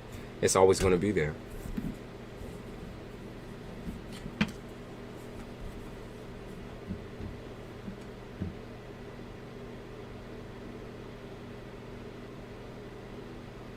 Yeah, I keep getting songs like I Don't Want Another Sorry. It's Alright. Phantom Regret.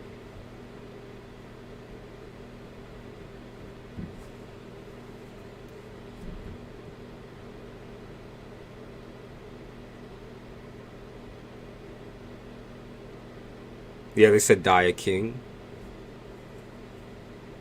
He died a king. Or feeling like one.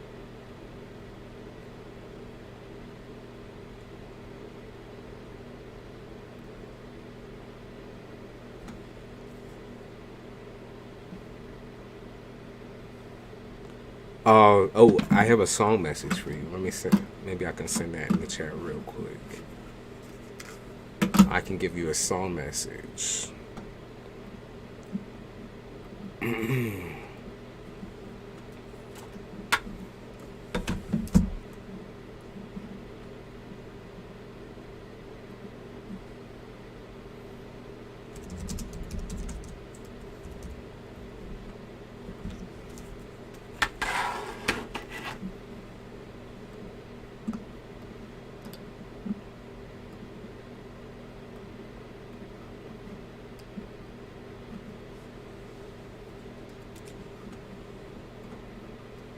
Here.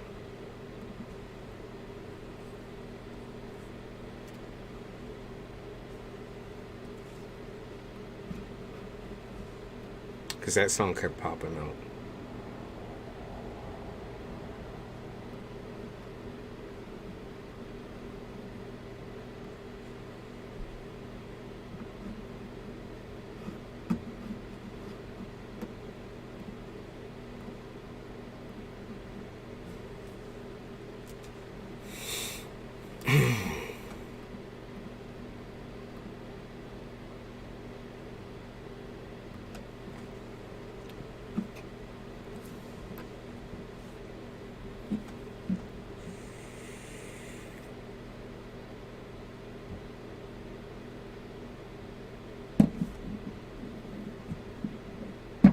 There you go, babe.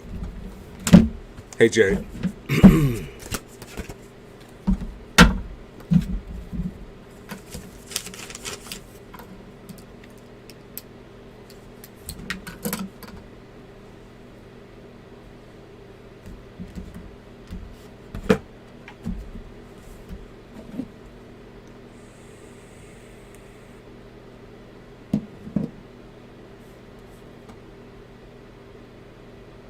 I'll give you an update on how. Yeah, I'd love to know. I'd love to know. One day at a time. No rush. Don't think you have to plan your future all now with somebody else. That doesn't need to happen. You currently, right now, are in a position of mourning. And no matter how long it takes, doesn't matter. In these types of situations, you kind of just live in the moment. Keep yourself going each day. Take care of yourself. Remember when you're going through this, that depression is a very real heavy thing sometimes, and it can stop your day, stop your schedule from showering and all that. Maybe switch up your schedule, you know, just to make yourself feel more comfortable.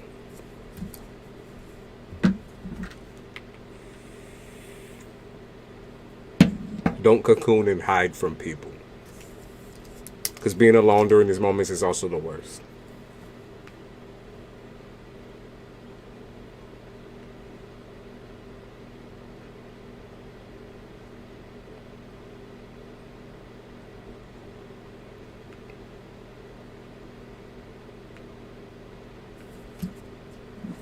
Mm-hmm.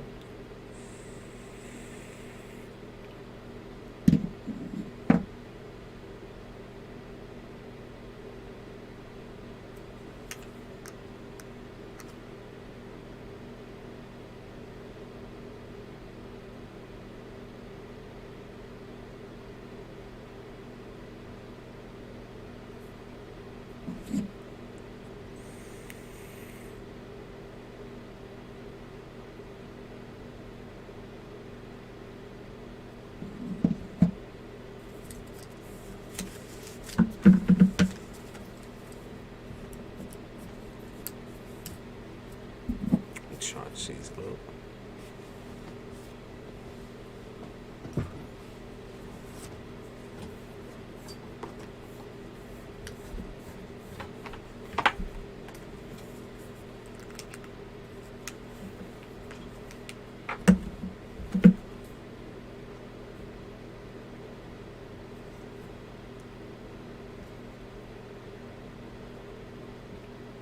Hi, bro. Damn, hi, Brian.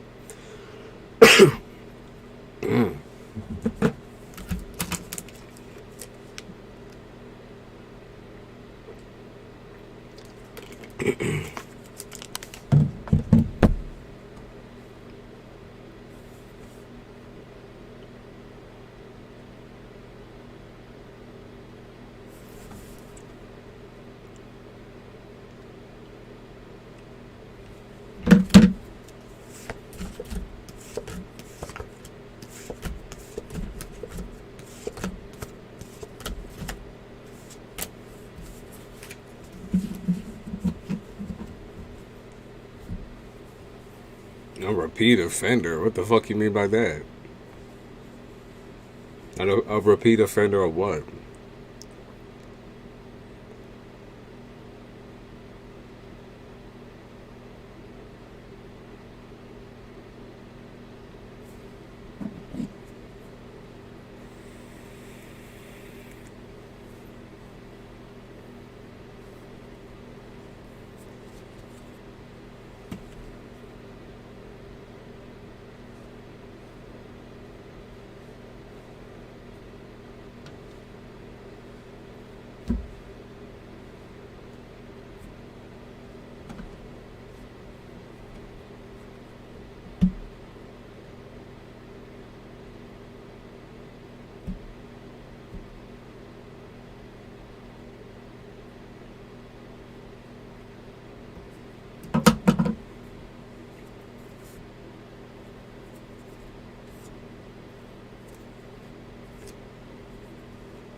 Being on your channel, yeah. That when you say repeat offender, maybe that's not the right terminology,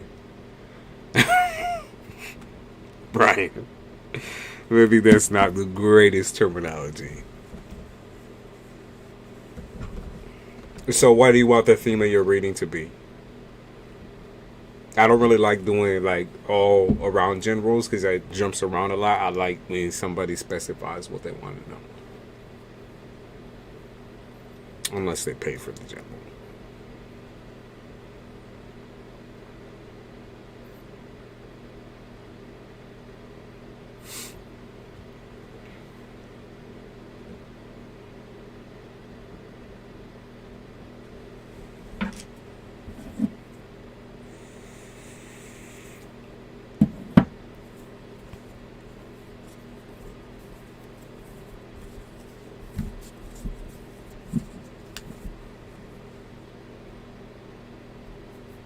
I'm talking to Brian, the only one talking in chat.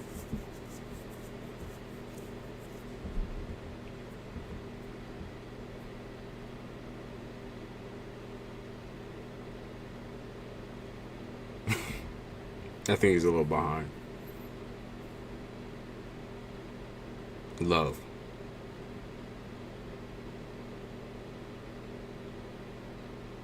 All right, let's see.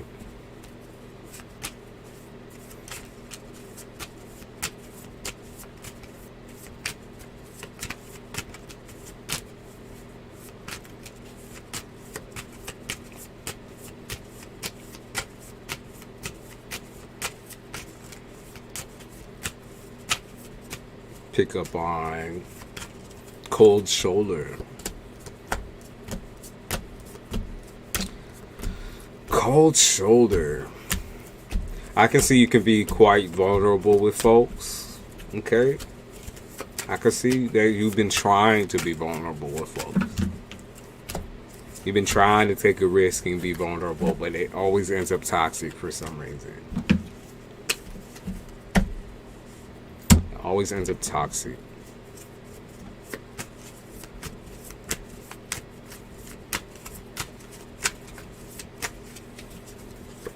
Let's see.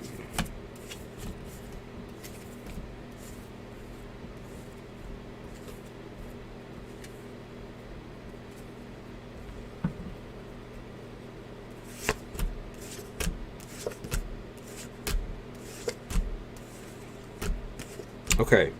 So, I can see a couple of ghosting situations.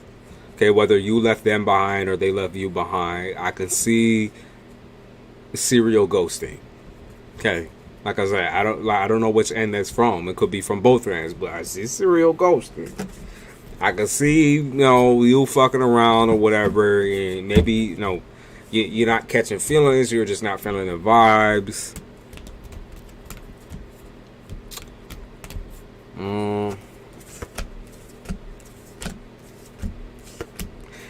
You're pretty awkward to some of these folks, or they view you as being awkward. And I think it's your approach. I think it's your approach. They kind of view you as fake. They say you have like that pretty boy fakeness or something like that. They view you as fake.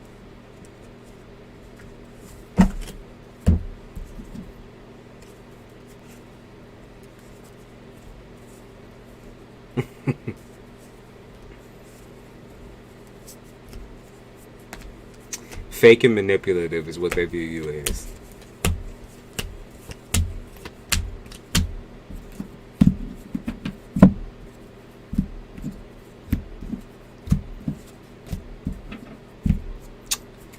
What do they want me to start with? That's what I keep looking for. Okay, so they said silence is also an answer. So if you were ghosted recently, that you need to understand that, like, there's no closure that's going to come from this situation. Okay, silence is also an answer. Giving someone the silent treatment or the cold shoulder, that's also an answer. An answer to your feelings, an answer to your emotions. It means they don't want to deal with that shit no more. Solitude, taking space for yourself, there's nothing wrong with that, right? If you're trying to be validate, you're trying to validate someone else's feelings, if you're trying to get some answers out of them, you definitely need to, like, allow them the space to do that first, right? So I'm not saying wait on them, because I can see someone here being very, very, very upset with you, very pissed off.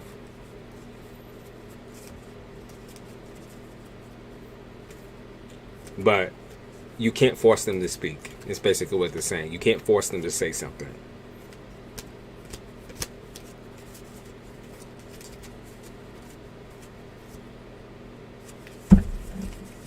They said you're suffering from a broken ego.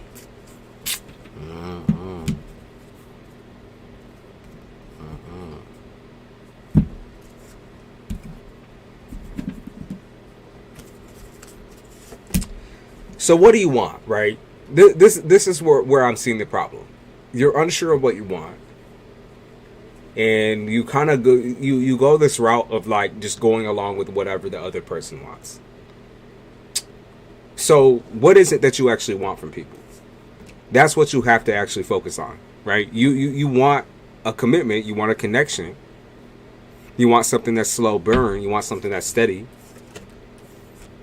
You want something that you feel like you're spiritually connected to, like your soul is attached to that person. You want that type of connection, but what I see is you just going along with what everybody else wants. Like, there's no clear decision made here in your head. You just go. That's a problem. That's a problem.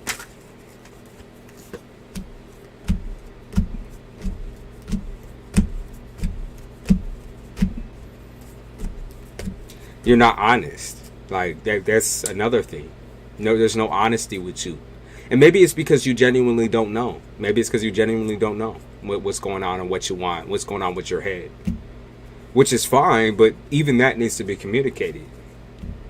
So when these people are kind of just left out of the loop or left out to rot type shit, like, when they give you the silent treatment or the cold shoulder, that's how you're making them feel. Helpless.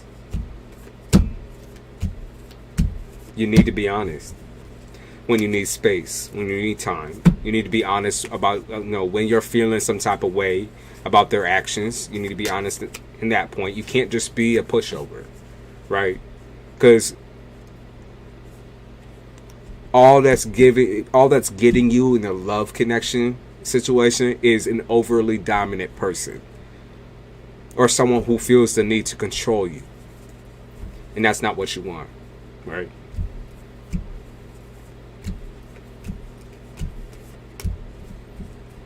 Even if you are more of a feminine or submissive individual,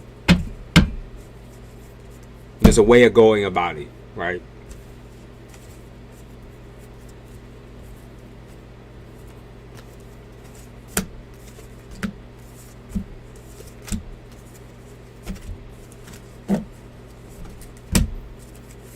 They talk about you being your own role model in a way.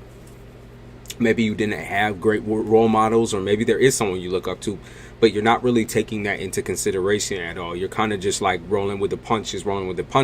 You want your own experience in love, but you won't take advice, right? You won't take advice, and nor will you won't take your own advice. So it's kind of rough and rocky because I feel like you're really confused here.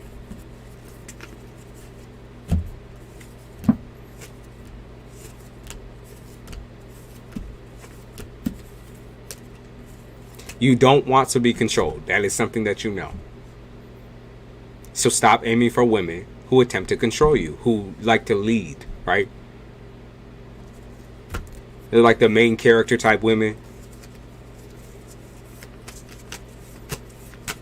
You might need to take the lead here in these next couple of connections. You got to stop moving so quickly. Start really thinking about shit.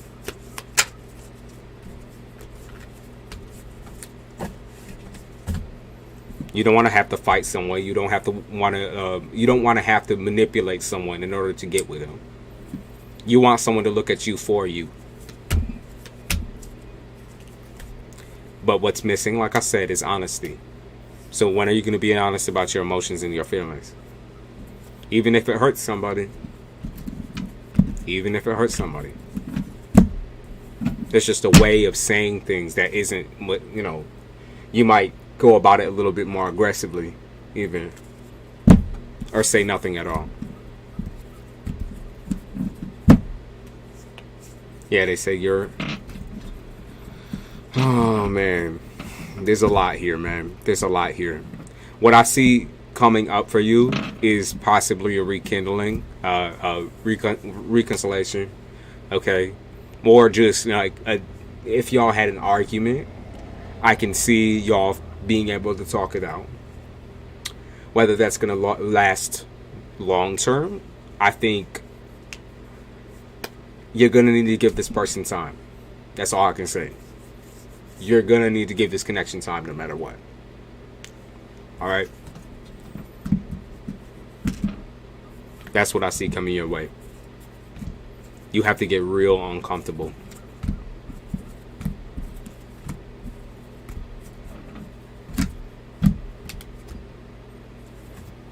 Gotta stop fighting.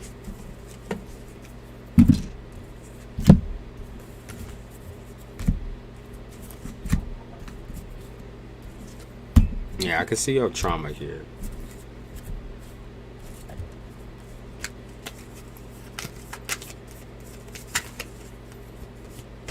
I think also like narrowing down what your trauma actually is might help you a little bit.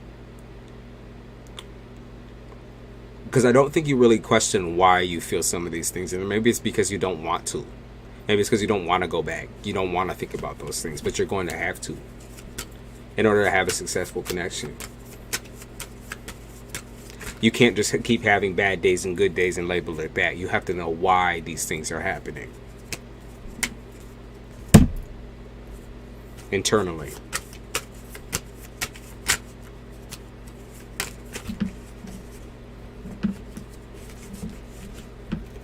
Yeah, you can't keep just dissociating every time you deal with somebody romantically.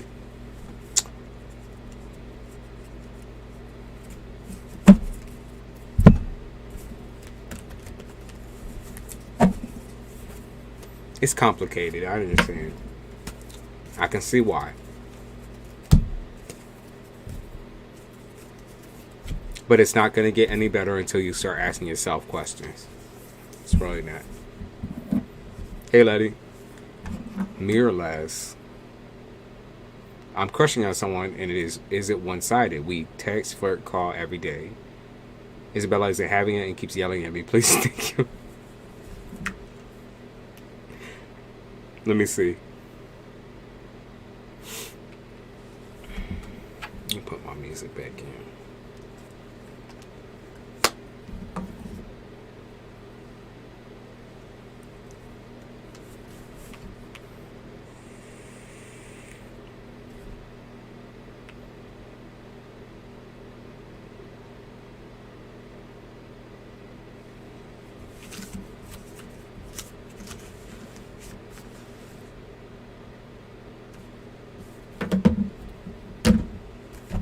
Is it one-sided?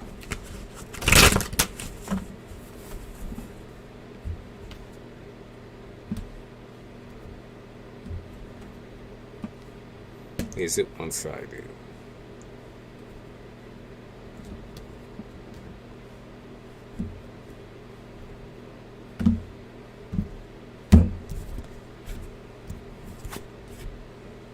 Yes.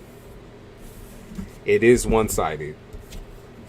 Now, let me tell you in what way, though, Mirrorless. He does want sex. He does think this connection is entertaining. He does think that this is, that y'all have some good friendship. That's what I'm seeing, some good friendship. Just kind of awkward. He does have daddy and mommy issues. He does realize that you have your own fair share of issues. But how he views it is he has a whole life to live where he can't include someone like you in it. So someone with this much baggage. That's how he views you, is that you got too much baggage. So it is one-sided.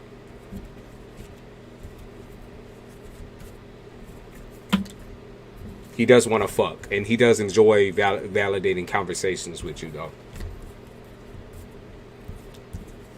If anything, like he's looking for a friend. Friend with benefit, baby. He's looking for a friend, though.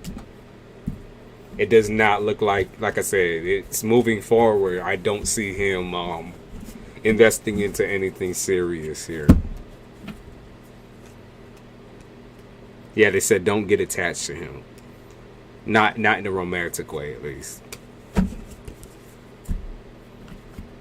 He might be able to lay the pipe, but it's not nothing serious. Don't take that seriously.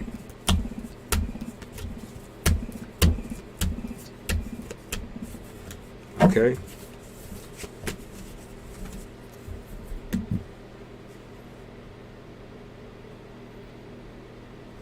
High sex drive.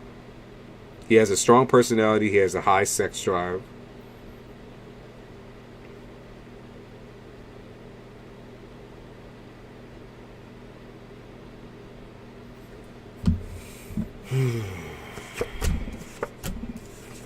He's not good with money.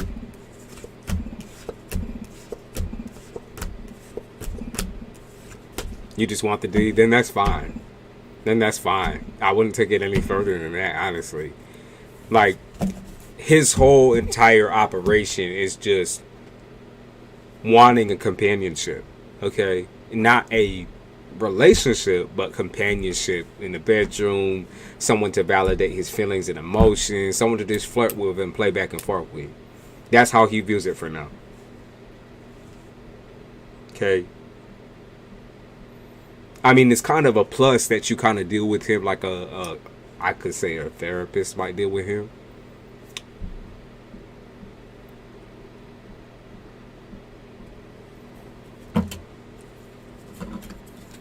The crush is one-sided though. He does well. I can't even say that, right? Because he wants to fuck you. He wants to have sex. He thinks of you like a mother. That's also a problem. Too much baggage for like a serious connection, but he would fuck you for sure. For sure. That's what he wants. He just wants his freedom.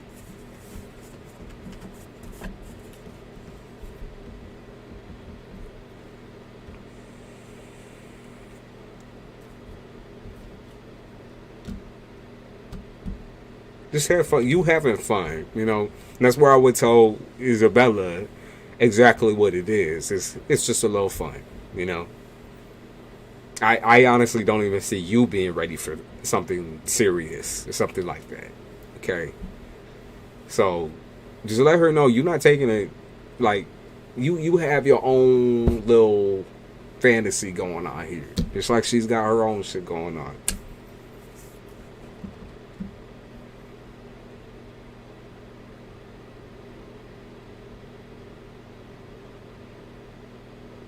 Okay?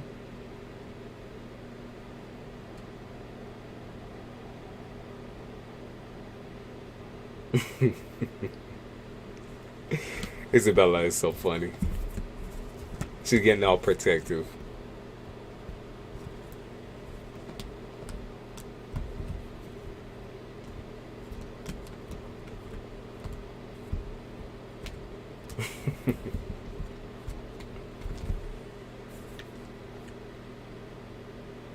You're not even in just let her. You're not even in a position for anything serious, and you know that. Like you're taking fucking baby steps out here. You're not trying to jump into anything like that, anything messy.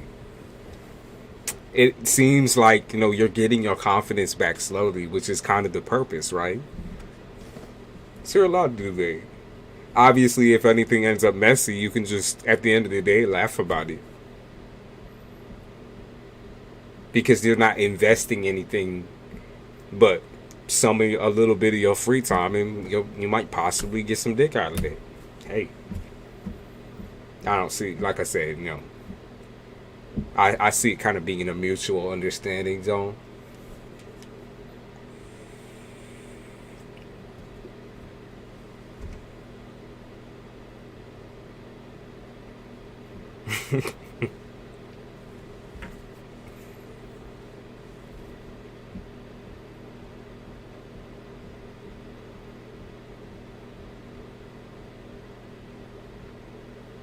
They're saying you should just enjoy yourself.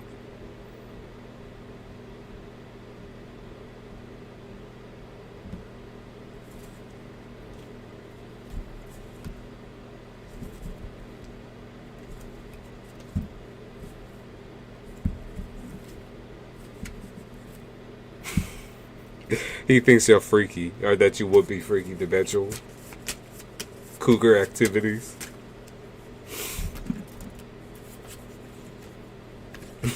Cougar activities is what they said. You might be freaky in the bedroom. Seems like a mutual understanding.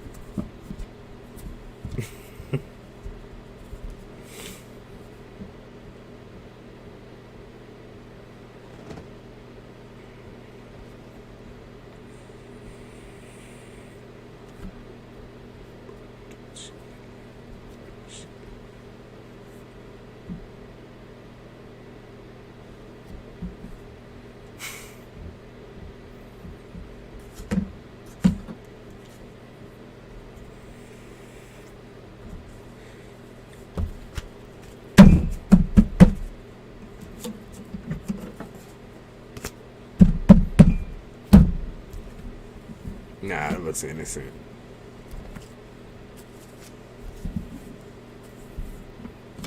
You know he got too many daddy mommy issues anyway.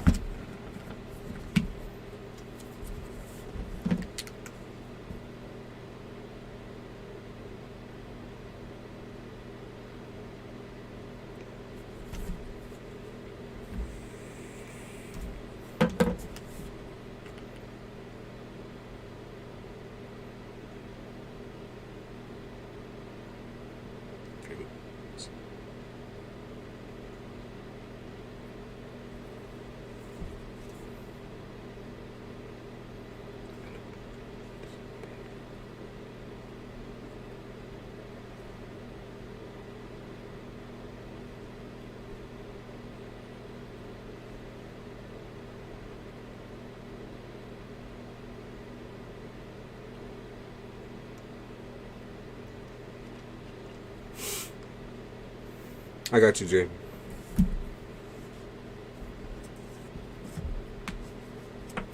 Yes, I hear about it.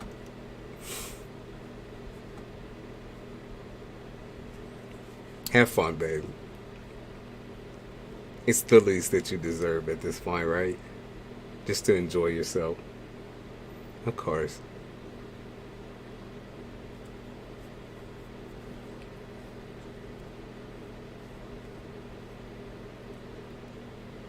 All right, Jay.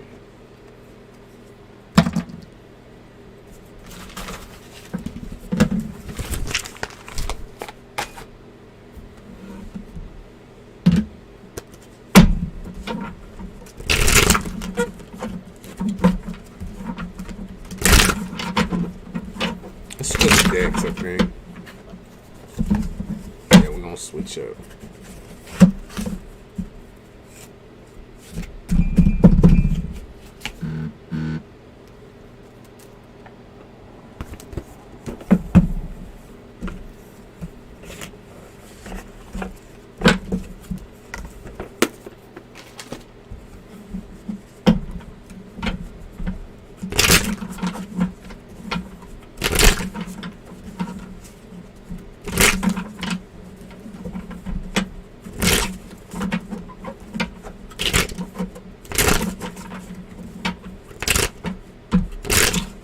I'm nervous. A lot has happened. This is my last read with you. Hopefully all good things.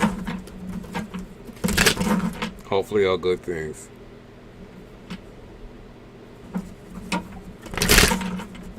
Don't be nervous.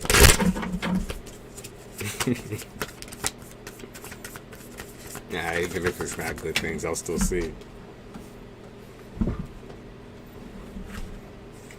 High Priestess. That's not bad energy. Not at all. That's confidence. Okay, you're still solid that way. Solid with your emotions. It seemed okay, even though seem pretty stable. I don't know. Even though you're getting salty at some of the dudes that you've been dealing with, or at romance or whatever, honestly, you seem pretty solid. You seem pretty solid currently right now, just as a current feel of your energy. They talk about how you're impressing, I think, even yourself. Okay, you're impressing yourself through these situations. They talk about you wishing death on a dude, or maybe not necessarily death, but wishing him the worst. Wishing him the worst.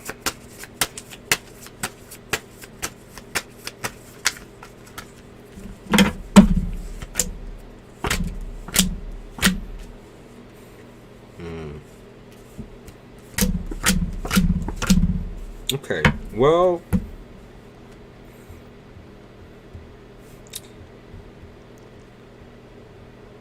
I'm gonna say that you saw this coming. Okay, you saw a losing battle. Okay, whatever the situation, there's a couple of different situations that you kind of had to distance yourself from. But like I said, you saw that this shit was going nowhere fast, and you took responsibility real quick and said, "Fuck all that noise. Fuck all that." Like, you learn that it's okay when you're burnt out to just let go of something. Like, okay, it is what it is. I'm not even going to argue about it. It is what it is. We're out. Goodbye. We're done. Bye. See you. Okay, like I can see in the near past here that you might be maybe focused on like attacking some folks or like trying to attack the problem, but realizing that the problem was just the whole person and not what they was doing. It was just the whole person. Yeah, they said the problem was the whole person, not it. I can't. They said the whole nigga was the problem. It was not his actions. It was him. They said he triggered your complex. So whatever that means, your complex, maybe a complex that you have with men or always have had with men, he triggered your complex.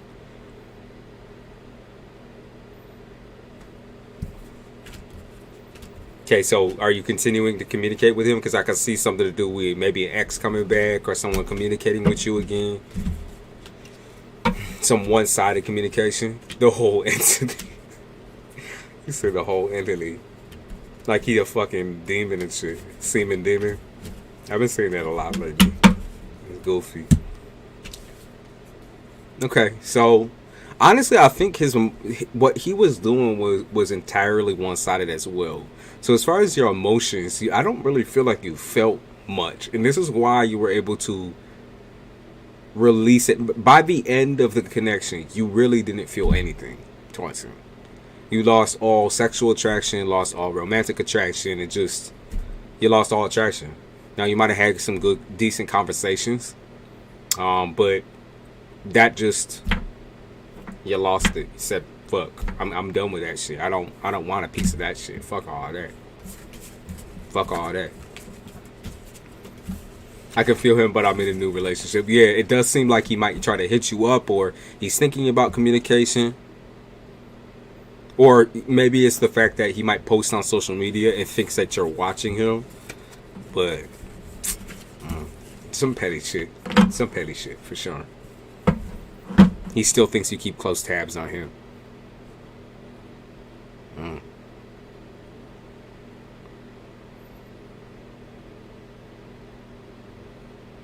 Yeah, it's like he chooses to love you after he's already fucking destroyed you, right? Yeah, fuck all that. Alright, let's see about what else is going on. What else is going on?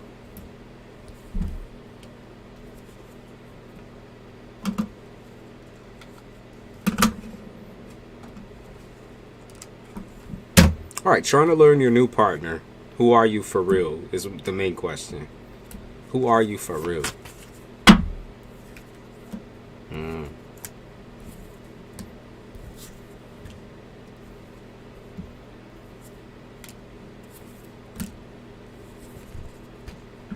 Okay, so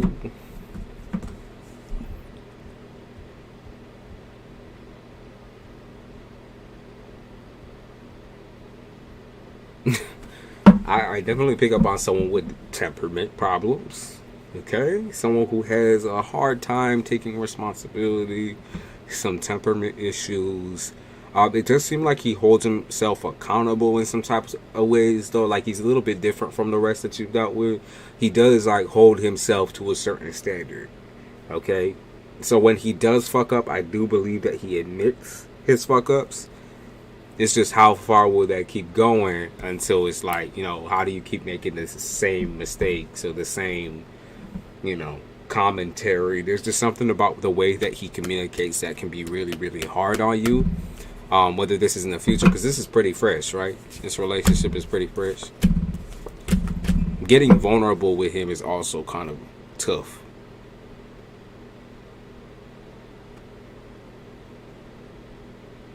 Because you know you're kind of obsessed, right? You're a little obsessed with him. You kind of fuck with it, but at the same time, it's like, who the fuck am I even obsessed with? Still trying to understand that piece.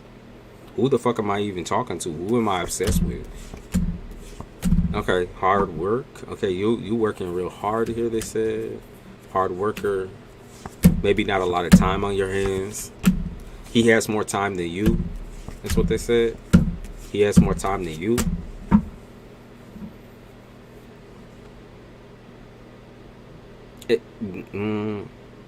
He might also have a couple of problems when it comes to morality. So it's possible that like he just doesn't like people. He doesn't pretend to like people. Maybe he has a little bit of a hard time like empathizing. I think he tries. Yeah, it's your current partner. I think he tries to empathize. It's just hard for him. Yeah, it's your current partner.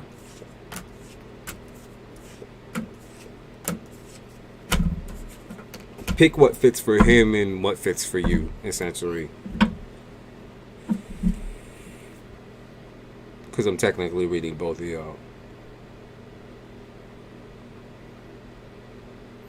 Let's see, what are you worried about in this connection?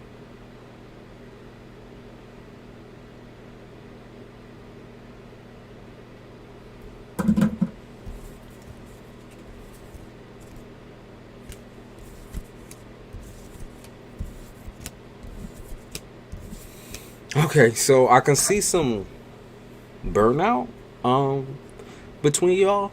It's if you guys are spending a lot of time together, like I said, maybe you got no free time to yourself. You got to be really careful with that, like spending way too much time together. I think that, you know, because you guys are hitting it off, that it's really important for you to take time out and like kind of analyze the situation just from the outside. Because, you know, I think taking baby steps is really important for you, especially with that that past connection kind of coming up your throat type shit. You can feel it on your chest, feel it on your back type shit. Okay? So, I mean, yeah, you're getting scared of that, like, same psychotic behavior you've already dealt with before.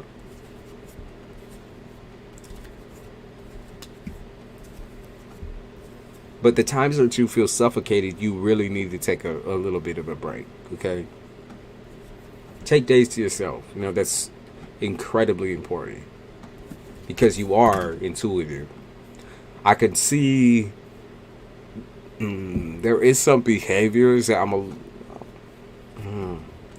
there is some fucking behaviors right now that I'm seeing that I'm not necessarily, you know, a big fan of. And I think most of it is who he chooses to communicate with.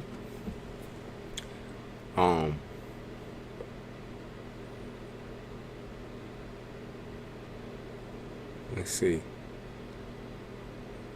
I honestly believe that he does want to be in a relationship. Like, he's being real when he says that he wants to be committed to somebody, but I don't believe he actually is fully in it. You know what I mean? At least emotionally.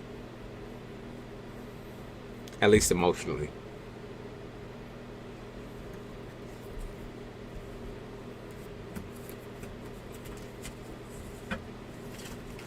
Like, yeah, I do see him trying to get his whitey tighties, you know, his big boy pants on type shit, but it's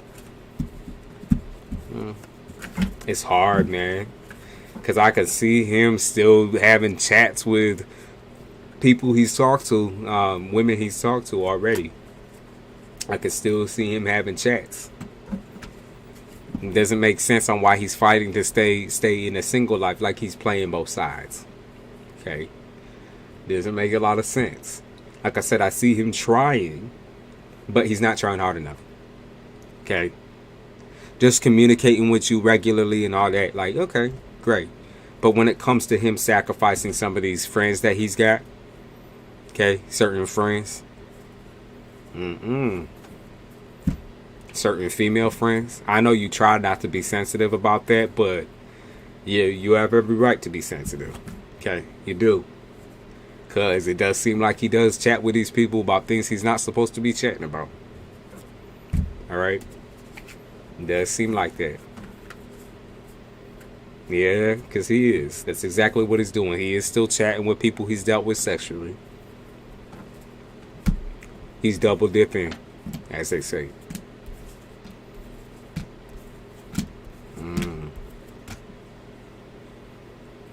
That's... I mean, he's perfectly, like, imperfect, right? Because I think it's like he shows you everything that you want. He kind of, like, you know, he gives you that energy. He gives you, like, that skill level, that intelligence level. He's very attractive, but he's indecisive. And you can feel that in his energy, that he's very indecisive. That he'll say things, like his mouth speaks before his actual like brain does, his thoughts do, right?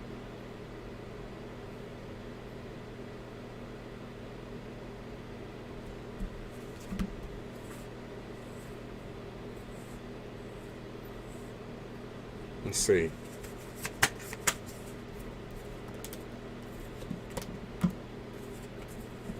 I think a lot of it is him being having a fear that you're going to be like his ex, him being scared. He's obsessed with you, but at the same time, he's obsessed with a single life. He can't balance both of them, and he took a risk with you. As far as him liking the risk level, not really, because I don't think you're fast on sex with him.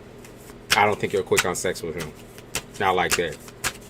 I don't think you're as fast with a physical relationship as what he wants. He wants sex, right? He wants sex. No, he wants to fuck you. And I don't think you're as fast on it as what he wants. Or maybe not having sex as much as he wants. And I just keep seeing the card, don't touch me, don't touch me, don't touch me. I just keep seeing that card. So that's why I'm like, oh, so he's got a problem with you setting boundaries and wanting to, like, maybe experiment when it comes to communication versus the sexual piece. Okay.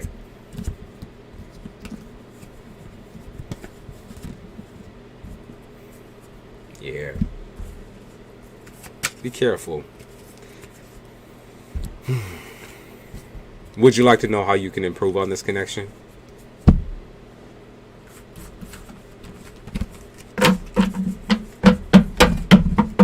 Or is that all you need to know?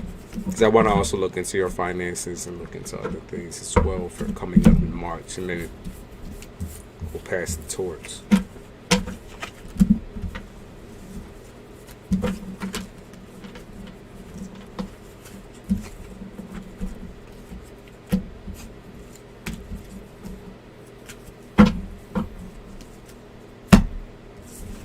See, one thing I will say, at least that you're actually trying shit out. Like, there is positive aspects to this, which has nothing to do with him and everything to do with your own individuality. You have been traumatized several times before, and now you're just kind of getting the handle on dealing with people like that, and genuinely, like, cutting them out of your life entirely. You're dealing with that still, you know. I think that you have the right idea when you're approaching some of these relationships. You are very no nonsense. You know, I don't want to deal with a dude that's going to be fucking everything that walk. I don't want to deal with a dude who's going to be balancing me with several other women. I don't want to deal with this. I don't want to deal with that. Like, you know what you want. Okay, well, you know what you don't want. That's what you know what you don't want. Now, as far as things that you do want, that's also something you want to keep in mind too, as you know, you keep pushing this. Let me see about what's coming up in March here. Coming up in March.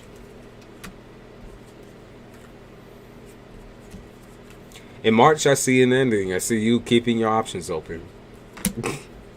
Kind of predictable, right? I see you keeping your options open. Because if he's going to do that, then you're going to do that. Essentially, like, I don't see that working out. I see you actually dipping on the situation in March. Because you don't have his full attention. Like, he has a lot of time on his hands, by the way. Like, he has more time than what he says. So if he says that he's always working and shit like that, that's not true. Okay, that's just not true. Okay, that's not true. He's not always working. It seems like he's always out, or always out of the town or some shit.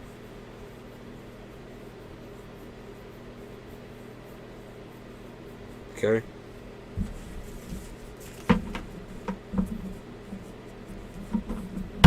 Yeah, no, you're right, Jay. You're right. Let me see what else is coming up for you in March. Maybe not to do with love. Let's see what comes out. We work together and live together. I can see how that might be a rough situation. But like I said, that's exactly why you're kind of pulling back in the sexual and the physical aspect of just a little bit, because you still don't trust it. And I think you're right to not trust it.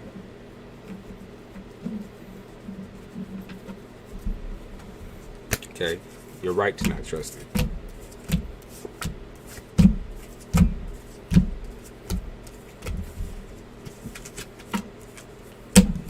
what else is gonna happen here.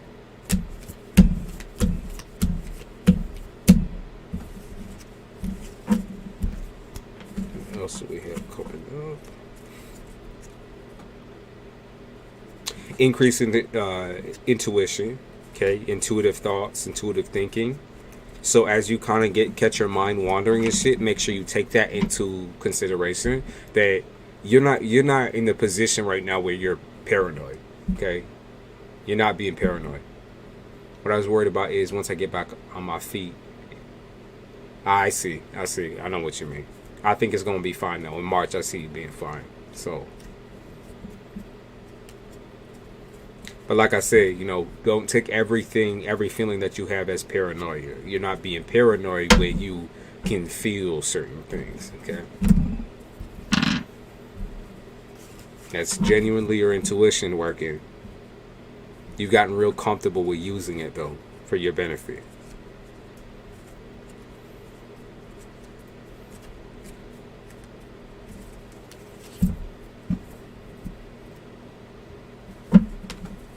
I do see you finding a place to live, if that's something you're curious about.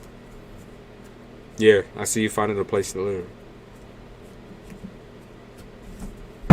In March? What else? Anything else?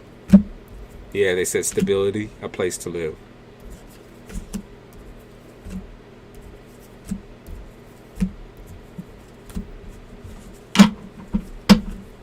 I know it comes from trauma, babe. But it seems like you are genuinely healing. Otherwise you wouldn't even be able to make that distinction between intuition and paranoia. But it seems like you're very capable. I see you finding another spot to live.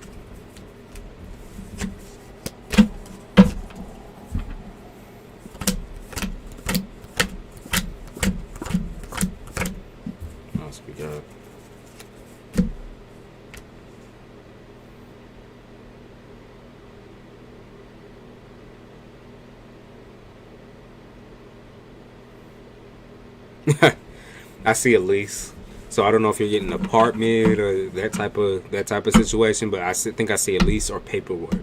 I think I see you filling out paperwork in March for a new spot, new place. Do you want to do a big move? Because they keep debating on it. I could see debates, I could see travel, so I could see like a car maybe happening for you. Do you need like a new car or something like that? Because I keep seeing things to do with travel. Or flight, taking a flight. Yeah, taking a flight. So maybe are you planning on doing a big move? Because I could see that happening. Maybe you move back home or something like that. Seems like it's alone. Seems like it's alone. Because I just see one person here. Seems like it's alone. Yeah, again, High Priestess in the upright is alone. So we were supposed to move in together. Yeah, I think it's alone. Because look, so we have Knight of Pentacles here, which is like not the best, maybe not the best apartment, maybe not the best place to live, but it's something, and it's something to get yourself started. Oh, so you are planning on going out of state? Because they kept mentioning like long-term travel, like a flight, a legit flight, or like, packing your bags into a car type shit. Okay? Because they mentioned that.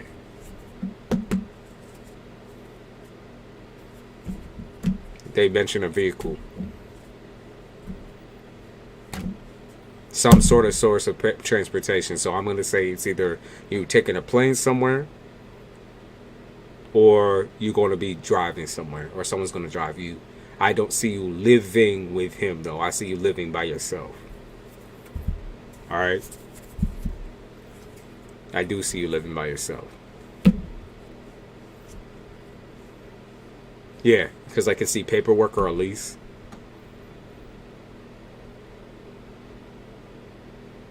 Might be paperwork, like more or less to sign up for housing. So like to reserve yourself some housing somewhere. Maybe behind his back. Because I keep seeing like executive suite and shit like that. But I keep seeing you doing something behind his back. Okay, something behind his back. Yeah, you have a decision. Either you could live like a more, I guess, a little bit more of a luxurious life with him in like a larger spot, or you can get a spot for yourself that might not be the best, but it is something to start out with. You wouldn't be in danger. It would just be somewhere to get onto your fucking feet. Okay, so I see you doing something underneath them. Yeah, I see you doing something underneath him for real. I think I see you taking a flight. And I do see you celebrating that as well once you do get accepted for whatever that housing is. They said you got it. I already started planning. I know he senses it. Well, that's his fucking loss, right? Like I said, I see you going alone. You're burning all bridges when it comes to this area. So, Jay, it looks good. March looks good for you. March looks good.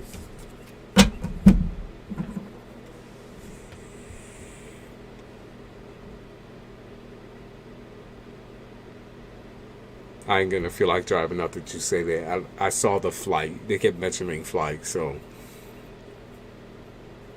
When it comes to all your stuff, though, I don't think you'd have to worry about that necessarily. It seems like you have some sort of a plan before the end of March to just go. Good luck. Looks good. Looks very good. This is sending you a tip. Thank you. No, thank you.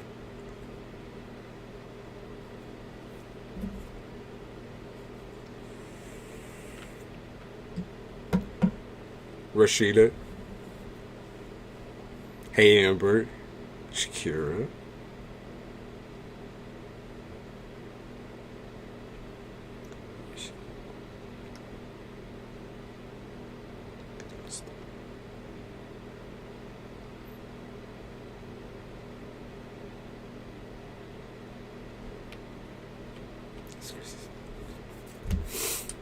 Rashida, you still here?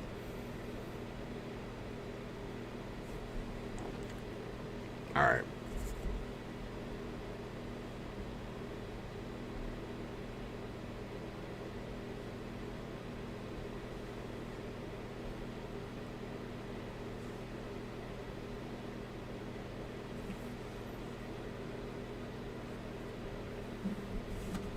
Oh, thank you for the tip, Jayla.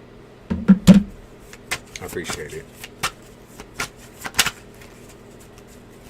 Shit's looking up. You know, it's been rough lately, but you got this shit.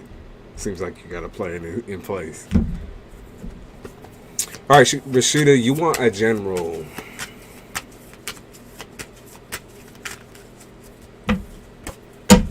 Let me give you a good shuffling real quick.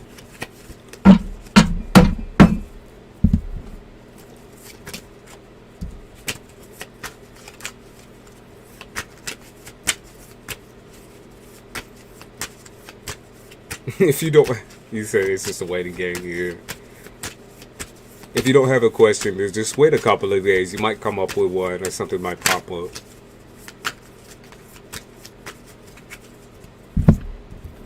Rashida. Everyone who's donating, make sure you do read the description and be patient, because I am taking my sweet time. So, I'm taking my sweet fucking time. Read the description if you're curious about pricing and all that.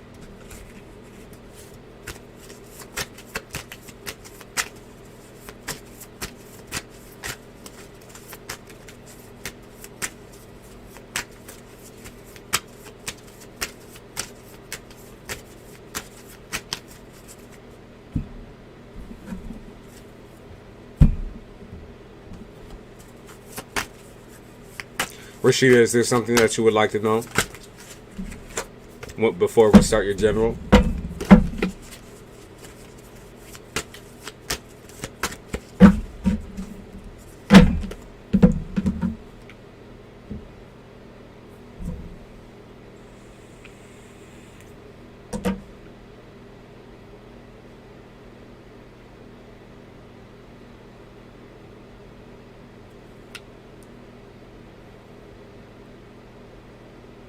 Yes, there is prices in the description.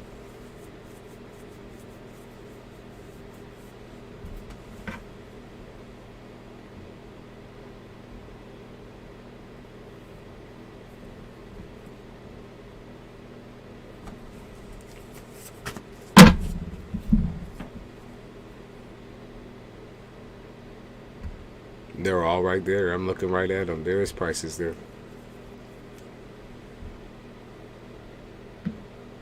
Rashida, is there a question that you got? You might want to refresh your shit as well so that you can respond in time. And then I'm going to get to your general as well. So, your general for next month.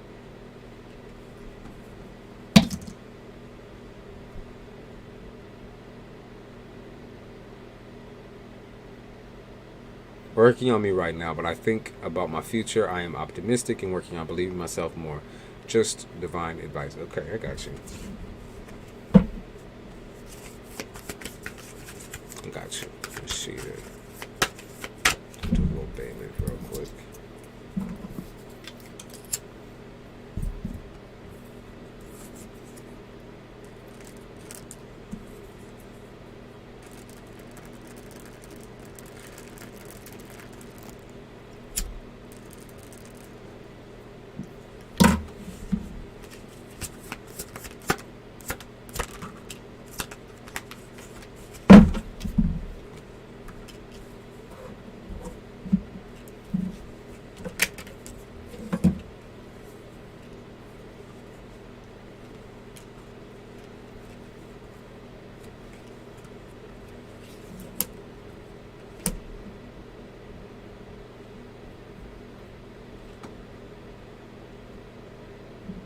Okay, so Rashida, I can see that you're quite lost. I can see that you're kind of lost in I'm not gonna say lost in the sauce because that's maybe not the right meaning, but they say you're kind of lost, right?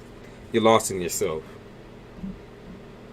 You know, like in the near past, I could see that you didn't really like respond to something very well. You moved too fast to something, and you ended up getting hurt. It's also possible that you tried to make something work with somebody again, but what they are saying is that whatever it was, it didn't move in the direction that you needed to or wanted to. So now you're kind of just lost. You don't know what to do. You know, you're taking the kind of the loner route, which I could see lone wolf type energy, and I can also see you maybe struggling with getting a good night's rest, some sleep.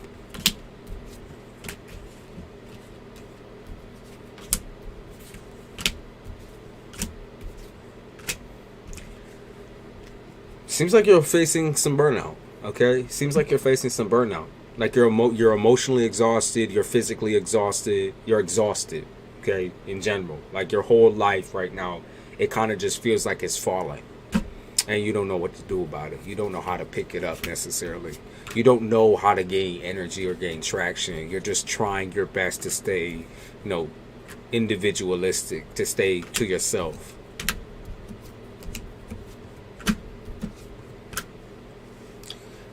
Rashida, I also see some problems with competition at work or back and forth at work when it comes to your money.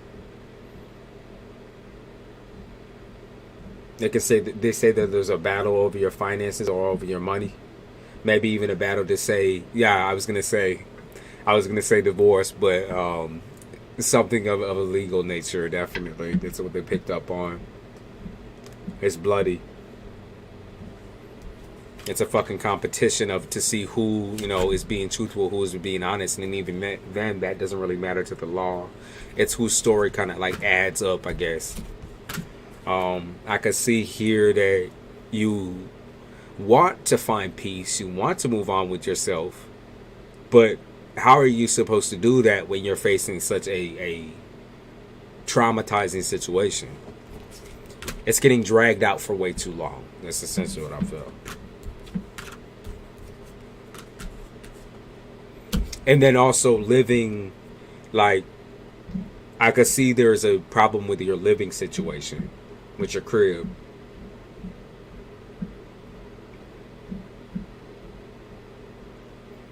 They're talking about cutting back on losses or cutting back on certain pricings.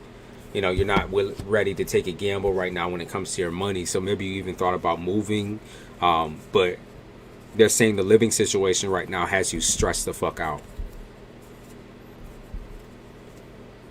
There's a lot of things that you wish that you didn't do, right, in this situation, because maybe it's also possible that legally they gave you advice not to do something, but you did it anyways.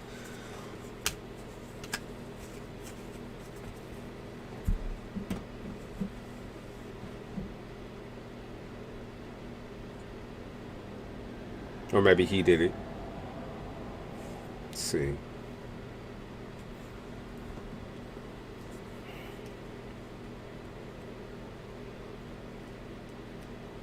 What are they suggesting for you right now?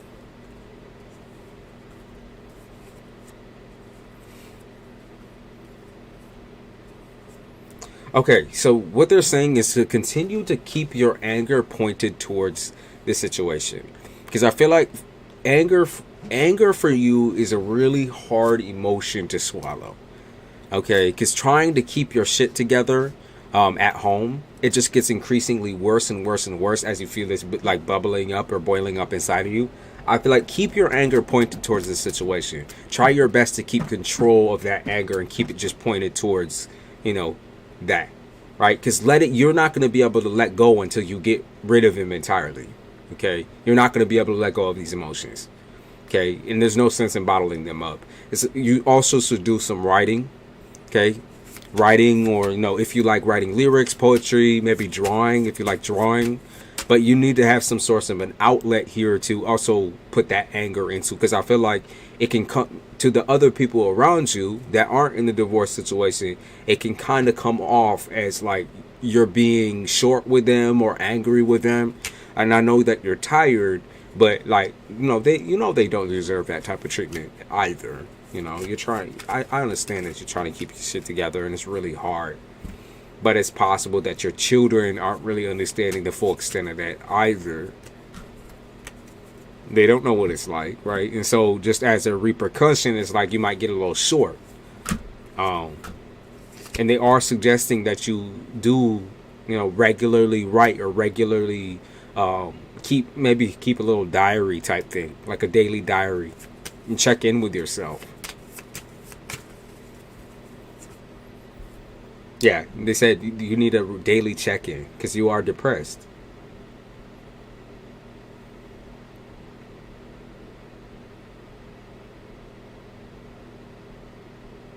They say your confidence is coming back just a little bit as you vent. So I don't know who you're venting to necessarily, but they are saying as you vent, it does come like your confidence and your energy does kind of come back. Just be careful who you're venting to, obviously. And it's possible that they're just talking about the aspect of writing and getting it down on paper being very healthy for you, bringing some weight off your shoulders, and communicating on the spiritual aspect, prayer and all that. If you are somebody who regularly prays or believes in that type of divination, spiritual divination, absolutely pray. Absolutely look towards your towards spiritual enlightenment, towards your intuition. Yeah, because they talking about you talking to someone over the phone and maybe venting.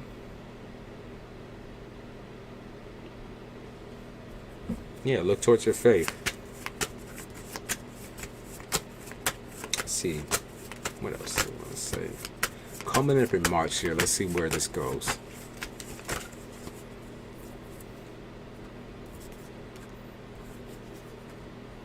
It's coming up in March.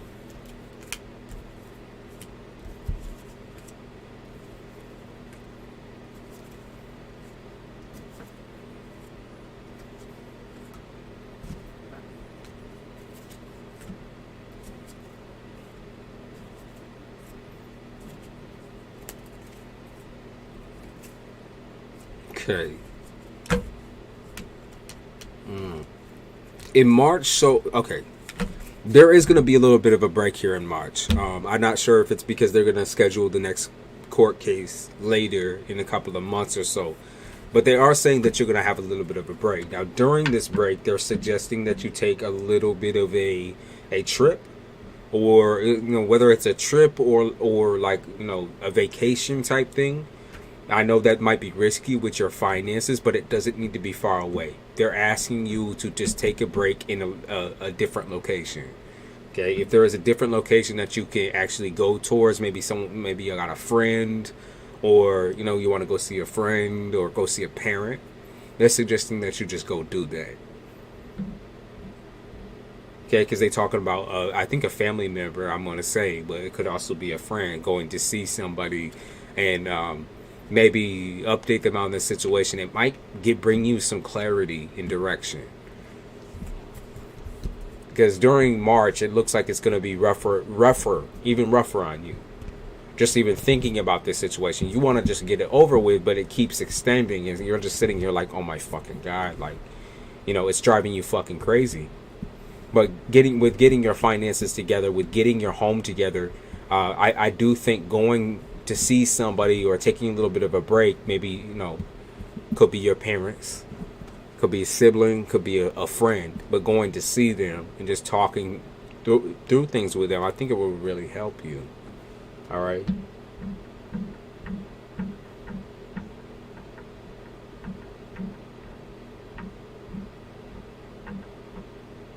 Yeah, because they're going to tell you to like slow down, slow your roll, check in to see how you feel.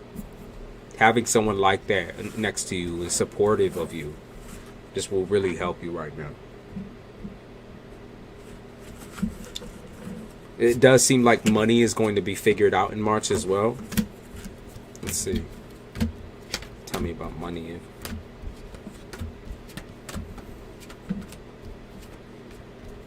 Tell me about money. Might be the financial aspect of the case. The legal case you got going on right now might be that aspect. Or the divorce, the financial aspect that's going to be figured out. The financial piece. They keep talking about a phone call also in March. A phone call. They keep saying that you talk to someone. Do you talk to someone daily on the phone? There's someone you like I said, you need to go see them. Or regularly go see them for a little bit of a break from home. It's a family member, I think. Or maybe it's been a minute since you talked to them over the phone, but either way, they're saying go see this person. Definitely go see this person. It'll make you feel a lot better. Because they're just like the kick in the ass that you need, whoever this person is. I'm going to say either a family member or a friend. Okay? Could be a friend as well. But it's just a kick in the ass. Whoever it is. They can really help you with a financial aspect of figuring out what you're going to do next.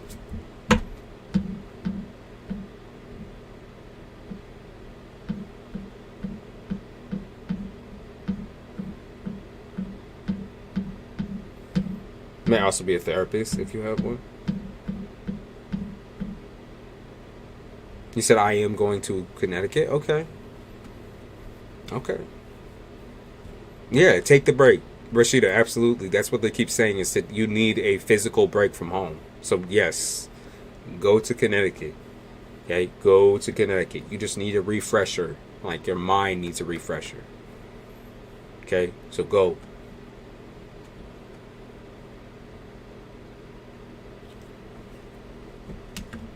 I don't even know how to say that name, so I'm not going to even try. But is that the person?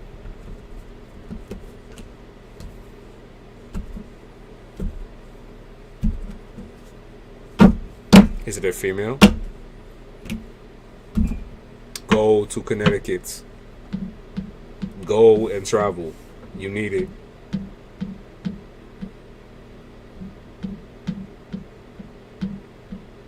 Things are not going to get any better until you take a break from that house. Okay, from that home situation. Because you need a refresher. I think you just need a reminder. Okay? You need some fucking energy. You're gonna stay trapped in your mind. You said no. Okay, well, I saw a friend or a family member, whoever that might feel to you or is to you. Doesn't matter necessarily who I'm talking about. It's more or less who you feel comfortable with. Okay? So they're suggesting that you go towards who you feel comfortable with. Get with that person. Talk to that person about the situation. You know, talk about your feelings. They'll ask you how you are. It's just, you know, it's good to get that type of validation, to not be alone, to have support. Okay? So you go on to Connecticut. Go. Go. By all means, go. You need that desperately. I think it'll also be good. You know, they're talking about God and shit here too. They're talking about a God, reminder of faith, or whoever you believe in. Just a reminder of faith. There might be a very, you know, shocking situation that happens in March where something good, crazy good just like boosts you forward or happens for you. Might be financial. Yeah, something good happens when it comes to your finances. That's a little shocking, so look forward. Alright, you do absolutely need to get the fuck out of that house. Anything else you wanted to know before I move on? Yeah, who is it that you talk to on the phone all the damn time? Because they just keep talking about this person you talk to on the phone.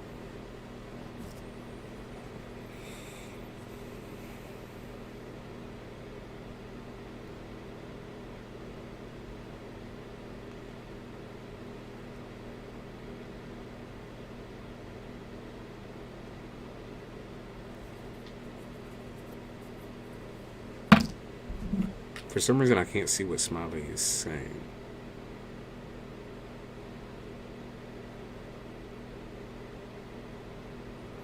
Maybe it's someone that you do come in contact with in March.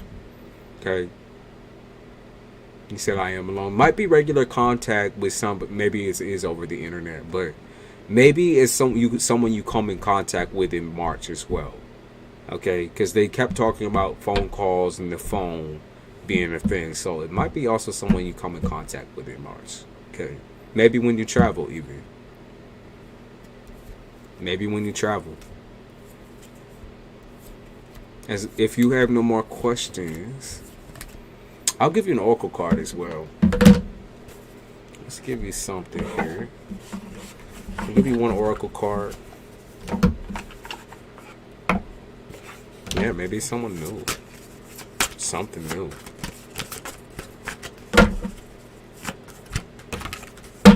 Let's see.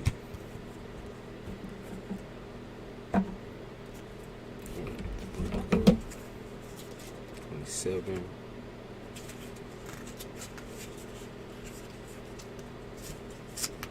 Where's 27? Right. Satet. She is depicted as a woman with a crown of Upper Egypt with two gazelle horns on top. Her name derives from she who pours, which symbolizes the floods of the river Nile, or she who runs like an arrow. That is the current of flowing river. In fact, she represents natural forces and phenomena. As goddess of fertility, she can signal to you the successful start of a new project or a new job. If you are in search of love, Satet can help you answer your wishes. If you are already in a relationship, she can help you bring you stability or even marriage because she protects new projects. So anything new that you got coming in, then that is also symbolism that you are gonna have, you know, some good money coming in March. So I mean, it looked good. And then here's hope. They have a new cat for hope, and that's pretty self-explanatory. So, and then we have resourcefulness here. It looks good. Looks good. Give us updates as well. Know how you're doing in March. After you take that trip, come back and tell us how you feel.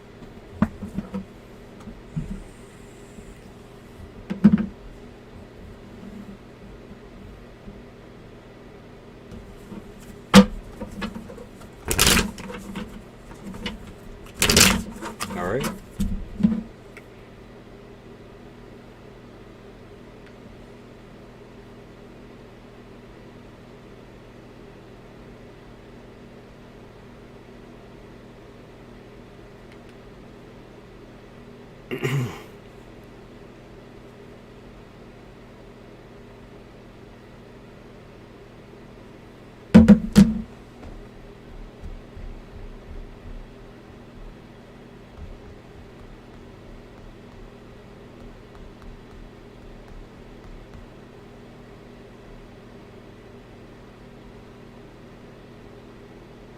You're not talking energetic like telepathy.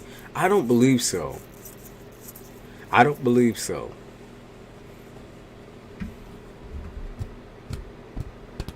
Because to me, it seems like literal talking.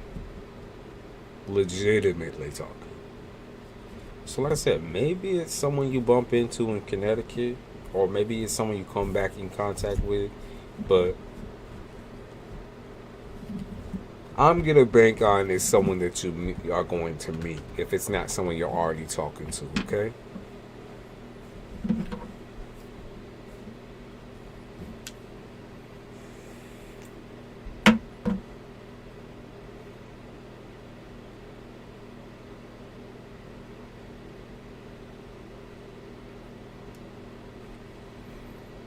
What else do we have?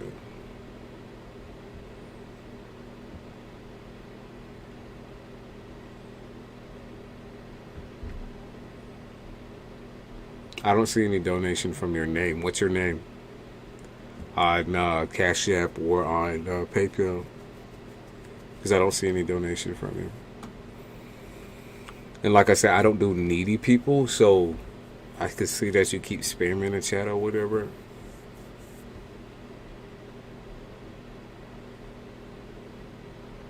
It depends on what type of needy, actually. Because if you're patient with me, that's a little bit of a difference. I just need a lot of patience. I got a lot of Taurus up in my shit, and when people rush me, I don't fuck with that.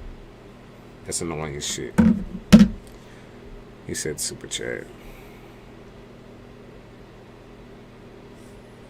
Let me look here.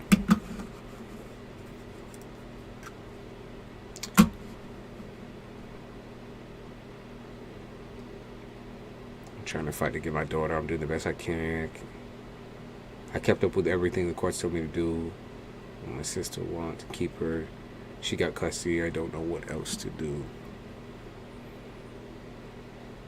I don't see a super chat either. And like I said, I don't do the needy shit. Where you keep trying to rush me. I'm not that type of reader. So Latoya, he said you don't know what else to do.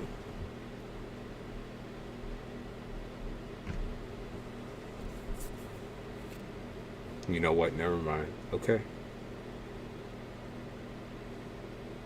Well, don't lie about donating, and also don't rush me. Kind of trashy. Well, your attitude is kind of trashy. Because you come in and think that I'm just going to focus on you just because you're spamming the chat. When other people actually do have issues going on as well. And you're not conscious of that. Maybe that's your problem when it comes to your connections. Is that you're not conscious that people go through shit. That you're not the center of attention. Did I say too much?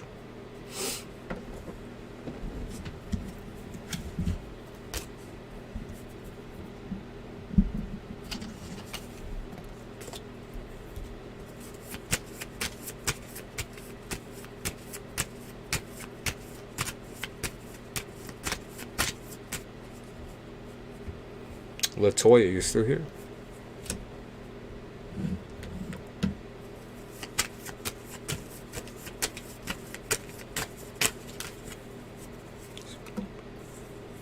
Okay.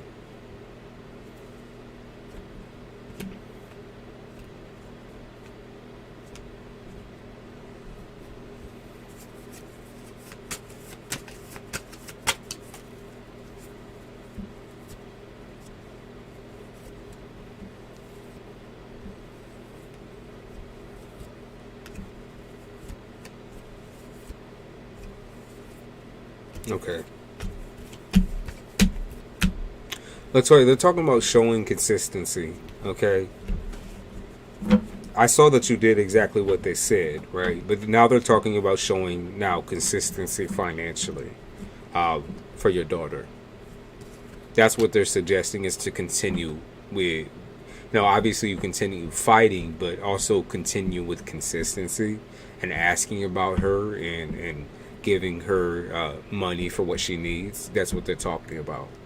And it's going to be a long process, but that is your daughter, and I do see you fighting for that regardless, okay? Now that you are in the place to fight for that, you're going to do it. All right.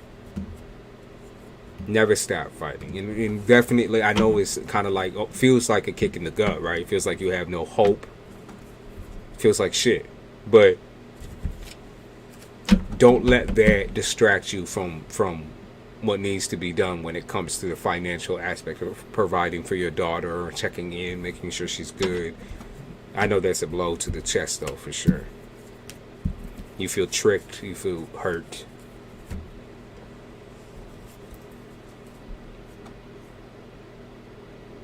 I try to keep it also very, very cordial. Very cordial with your sister.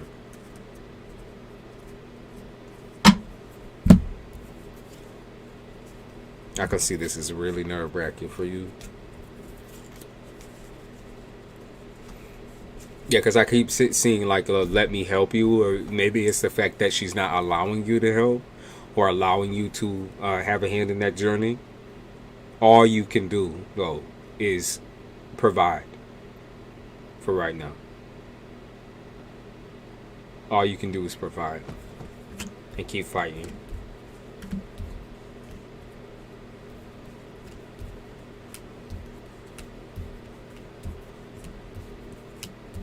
Yeah, all you can do is provide. They said take a step back for a second, and this was very like emotionally fueled. That turned out to be a little bit of a disaster for you. And I think internally right now you're in a lot of pain. So if you jump into anything or jump into saying anything, especially to your sister, I know it's getting overwhelming. That's why you're allowed to take a step back. Okay, I know you won't lose focus of this. I know this is not something you're going to give up on, but you need to take a step back, at least emotionally, real quick, just to keep yourself in check, just to bring yourself back down, you know?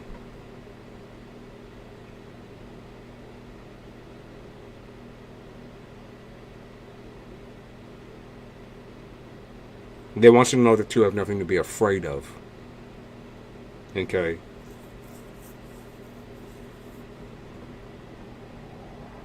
With that current living situation with your daughter.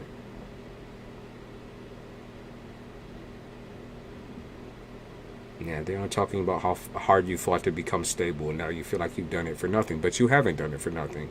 You're a living human being. You're a living person. The reason why you became stable was to support yourself and your child, and you will continue to do that regardless. You will continue to provide.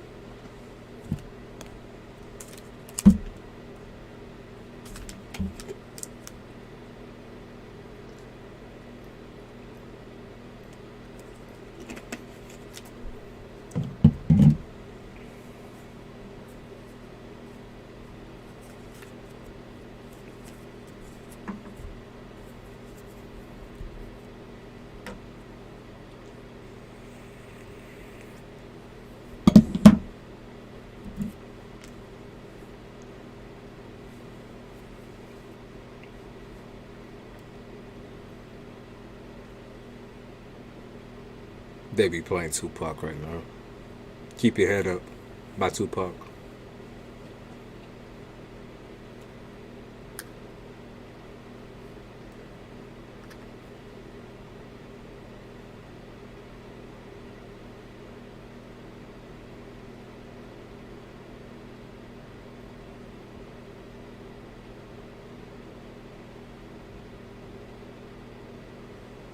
Latoya, you should definitely listen to that song.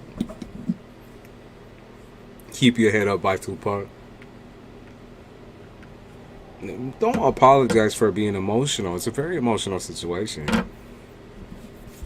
You're allowed to have those feelings, though. You're allowed to be scared and all that. You're really confused right now. You need that space to be emotional, though. And that's why I'm saying, instead of focusing on, oh, what can I do? Like, you're scrambling shit up and, trying to communicate right away. Maybe you should just take a step back for a second. Okay, take a week or so just to replenish a little bit of energy.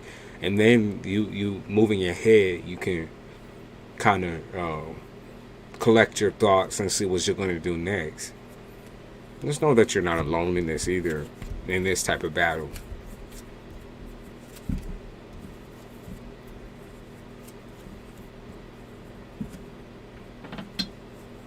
Could I get a reading? Do you have a question for me or something that you want me to focus on within the reading?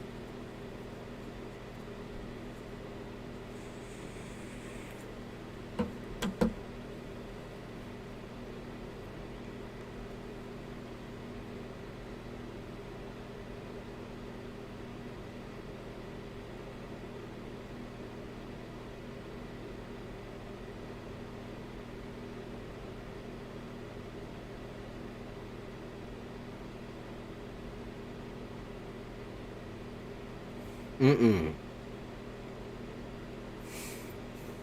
Yeah, no, don't be apologetic for being emotional. You're allowed to be emotional as long as you're not projecting negativity onto other people, right? To cry and all of those emotions, that shit is underrated nowadays, actually. People just openly cry or openly have emotions, not for attention, just for themselves, right? When you are emotional, make space for yourself. Listen to a lot from people, a lot of bad comments here.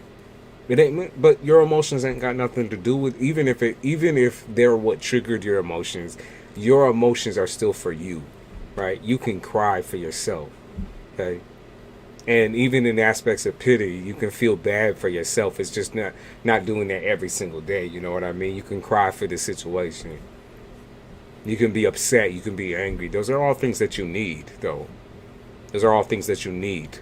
So don't feel the need to hold all that shit in. That's how you build resentment against people and resentment against yourself. You're only fucking human. You're only a fucking human being, right? That's what it comes down to.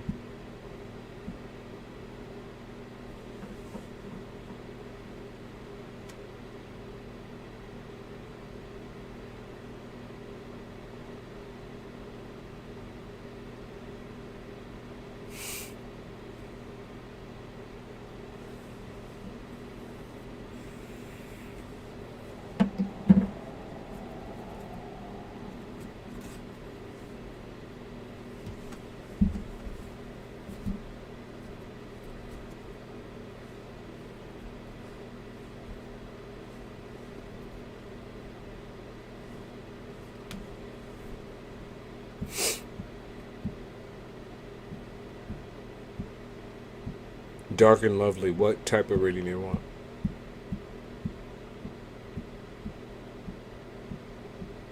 Then I'm gonna hop off because we've been on here for 3 hours and I got to work on.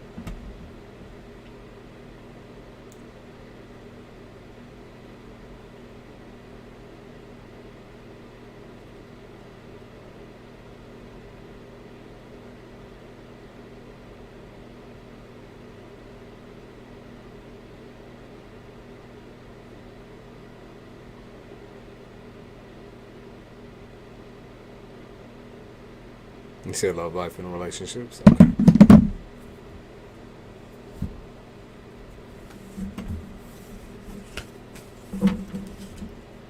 Love, life, and relationships.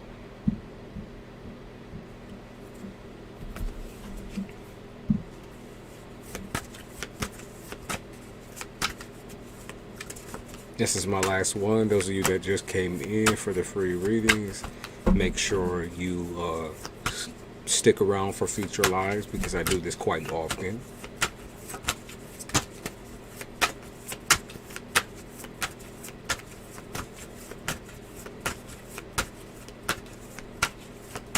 Vernada.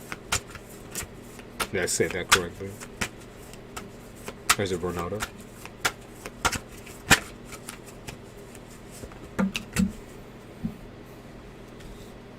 Romance.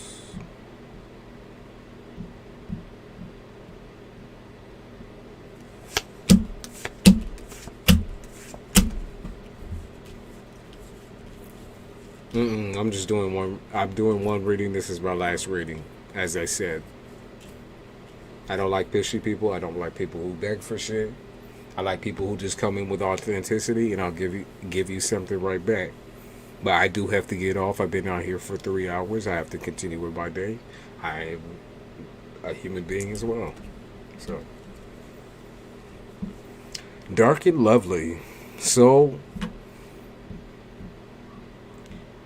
I can see you have a really hard time with falling in love with people because you just can't trust them. I mean, the trust issues run real fucking deep with you. It's heavy because you've dealt with a lot of low lives in your life. Okay. You've been through a lot. You can't help but to second guess every single little thing that happens. You can't help it. Okay. At times you just can't help it. I feel like a lot of these people just don't give you the incentive to move forward into a serious connection. It's not like you don't have options, because you absolutely do. Now, are you with someone right now? Because they talk about companionship or possibly friendship with somebody. Or maybe you got too close to somebody and then it kind of like, you know, the boundaries started to get a little blurry. Oh, dropped it.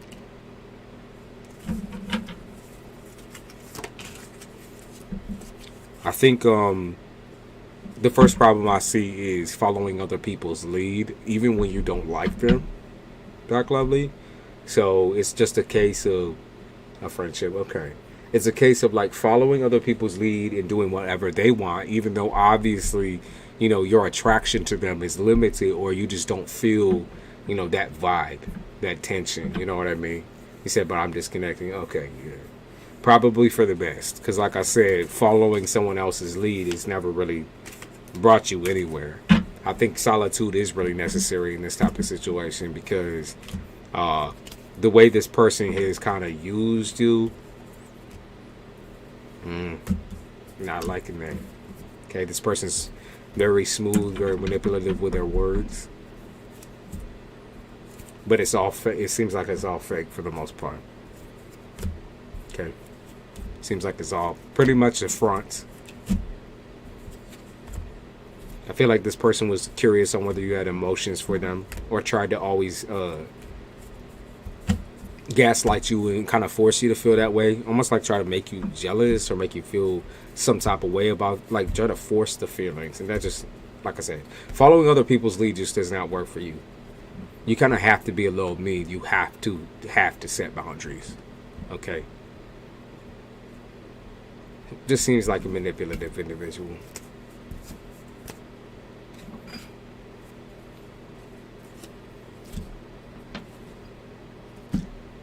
Seems manipulative.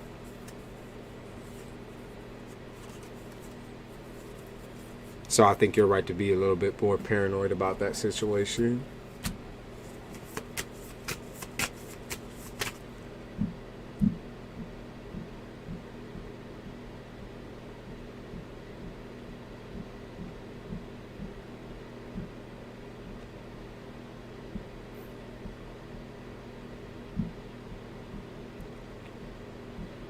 So it's funny, is they call you a fire starter, right? So even though you allowed this last person to take the lead, or you've been trying to calm down,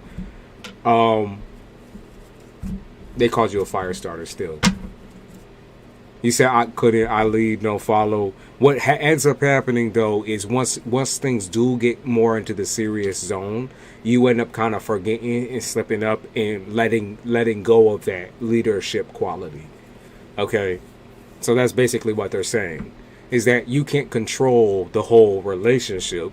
So just as happenstance, because it gets too overwhelming and you get exhausted and you get burnt out from someone's behavior, someone's bullshit, or just from the relationship itself. Like feeling those emotions is very, it's powerful. Oh, you're a Scorpio? Yeah. So it's definitely more powerful for you. Just as a happenstance, right? You end up slipping behind and kind of becoming the follower in someone else's emotions. You get mixed up, basically.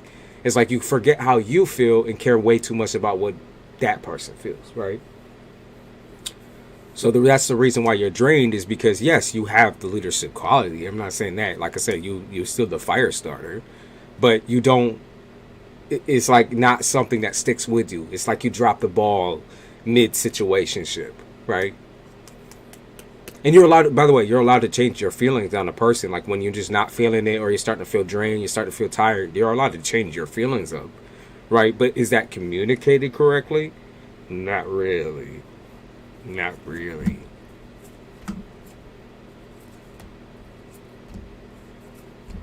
Not really.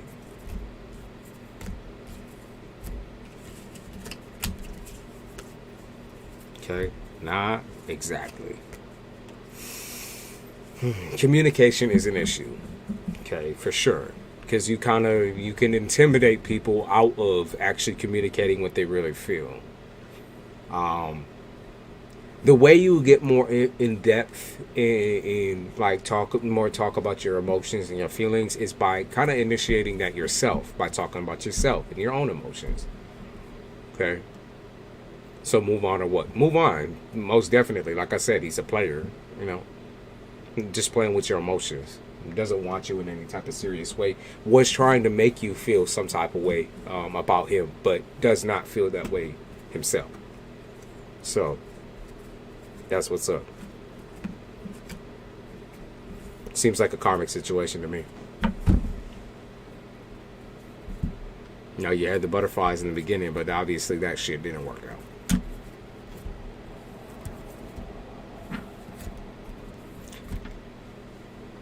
I don't mean to come off like that. Intimidating. So, I mean, I know you don't mean to, right? But leaving space for other people's emotions, right? It's not that you're aggressive, right? Because I don't even believe that. I don't even think that. You're direct. You're honest, right? That's hard to come by. People like that about you, but it also can be sometimes your worst feature, because when it comes to the vulnerable parts, you can kind of reject those parts of people sometimes. You kind of just gloss over them. You don't go into depth anymore. I feel like it's because you don't want to feel like you're someone's therapist, which is okay. That's okay. But that's where we create boundaries, right? And that's where we say, like, you say your piece. You be like, I don't really feel like talking about that right this second, but we can get back to it some other time when I'm really feeling it. Because I don't think they all. I think it's kind of a back and forth thing where they don't accept that you have emotions, because you are so strong in personality. They don't really accept that out of you either. So it's just better communication on that point, right? Like when you aren't feeling someone's trauma and drama, you don't feel like talking about that. Or maybe it's like someone's trying to make you feel jealous, so they're talking about sexual situations. That makes you very uncomfortable. I can tell by looking into the reading when they're talking about their past and all that. If that's not something you want to talk about, you can tell them to shut the fuck up. Create a boundary. Say you're not really interested in all that, right? And maybe you get stuck on talking about your exes and your past relationships as well. And that, it needs to be a shared boundary then. Y'all both shouldn't go into depth. You know what I mean? Just keep it as y'all starting over, starting fresh, starting new.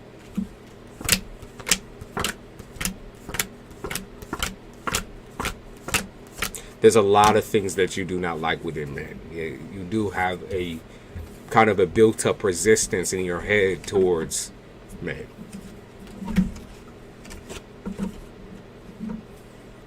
It's built on your past connections. It's built on your past with your family. Okay.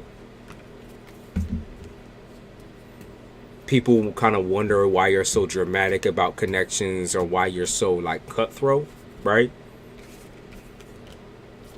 They find that effeminate, but I don't, like I said, I don't see anything. I would say the most toxic pieces of your communication style is that you just completely ignore and invalidate their emotions. Can you please send me your email?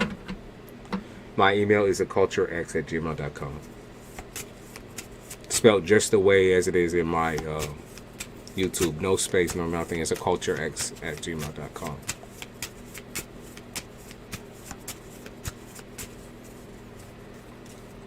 I think that once people start getting self-centered, you start kind of battling them. Once they start talking to you, you start battling them. Why do you give me like dominatrix type vibes, almost? Because you expect to be hurt, and then you want to act strong, you want to act tough, and control the situation. Like I said, it can hurt you sometimes because you're not going about vulnerability in the right way. You're just y'all talk about past exes and all that shit instead of you're looking at it from like the perspective of a jealous person. Like you're kind of being a little jealous. We're like, oh, so you're gonna talk about that bitch for real? If you're not comfortable with it at all, you need to say something. You need to say something. Okay, boundaries. Those are really fucking important. Boundaries. Okay. Let me see if there's anything else popping up. Anything else popping up? Anything new? Let's see if there's anything new popping up. New connections. I see a Libra.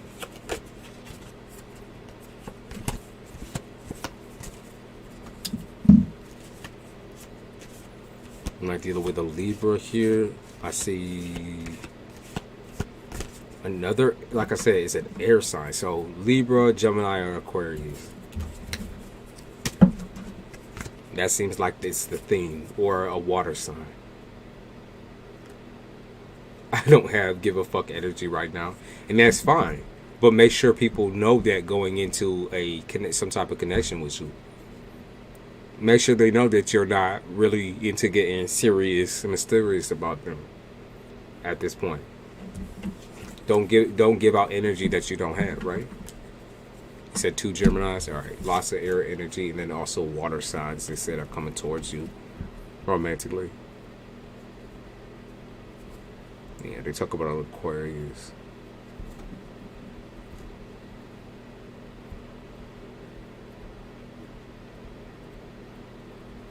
Okay. I do have to get off. Just because I want to get my day started, or my afternoon started here. Starting to get a little fucking hot. I'm bringing in the fake. It does seem like you're drawing in the fakes only because, like I said, you like to shut people down real quick. I know you don't want to deal with any bullshit, but people also view what you're doing as a little bit cruel. You have to be a little bit more inviting, I think. Think of it as like a friendship. And if you don't have many friendships, then on that point, you're going to have to like start from scratch. But think of it like a friendship. Don't get sexual and talk about sex and intimacy right out the gate. Try to stay with that friendship type thing. It takes work. And I'm not saying you're not doing it. I'm just saying some of the communication, it can be helped. It can be corrected. All right, I'm hopping off. I appreciate y'all. Thank you everybody who donated. Thank you everybody who chilled with us through this whole entire process. Morning readings just to bring a very different vibe. Usually I'm used to doing this shit at night. I will get on tonight more than likely, probably like 2 a.m. 2 to 5. I like to give myself a little bit of time to wake up, so 2 to 5. I'll holler at you in a few. All right, I'll check out my email. Yeah, I'll see y'all later. I did post up some readings. I think we did kind of like, an I Aquarius reading, and we did a really, really good Gemini reading. So I'm gonna redo the Aquarius only because, like I said, I was feeling really conflicting energy. I didn't really fuck with that. So, all right, y'all. I love y'all, and I'll see you in the next one. Bye.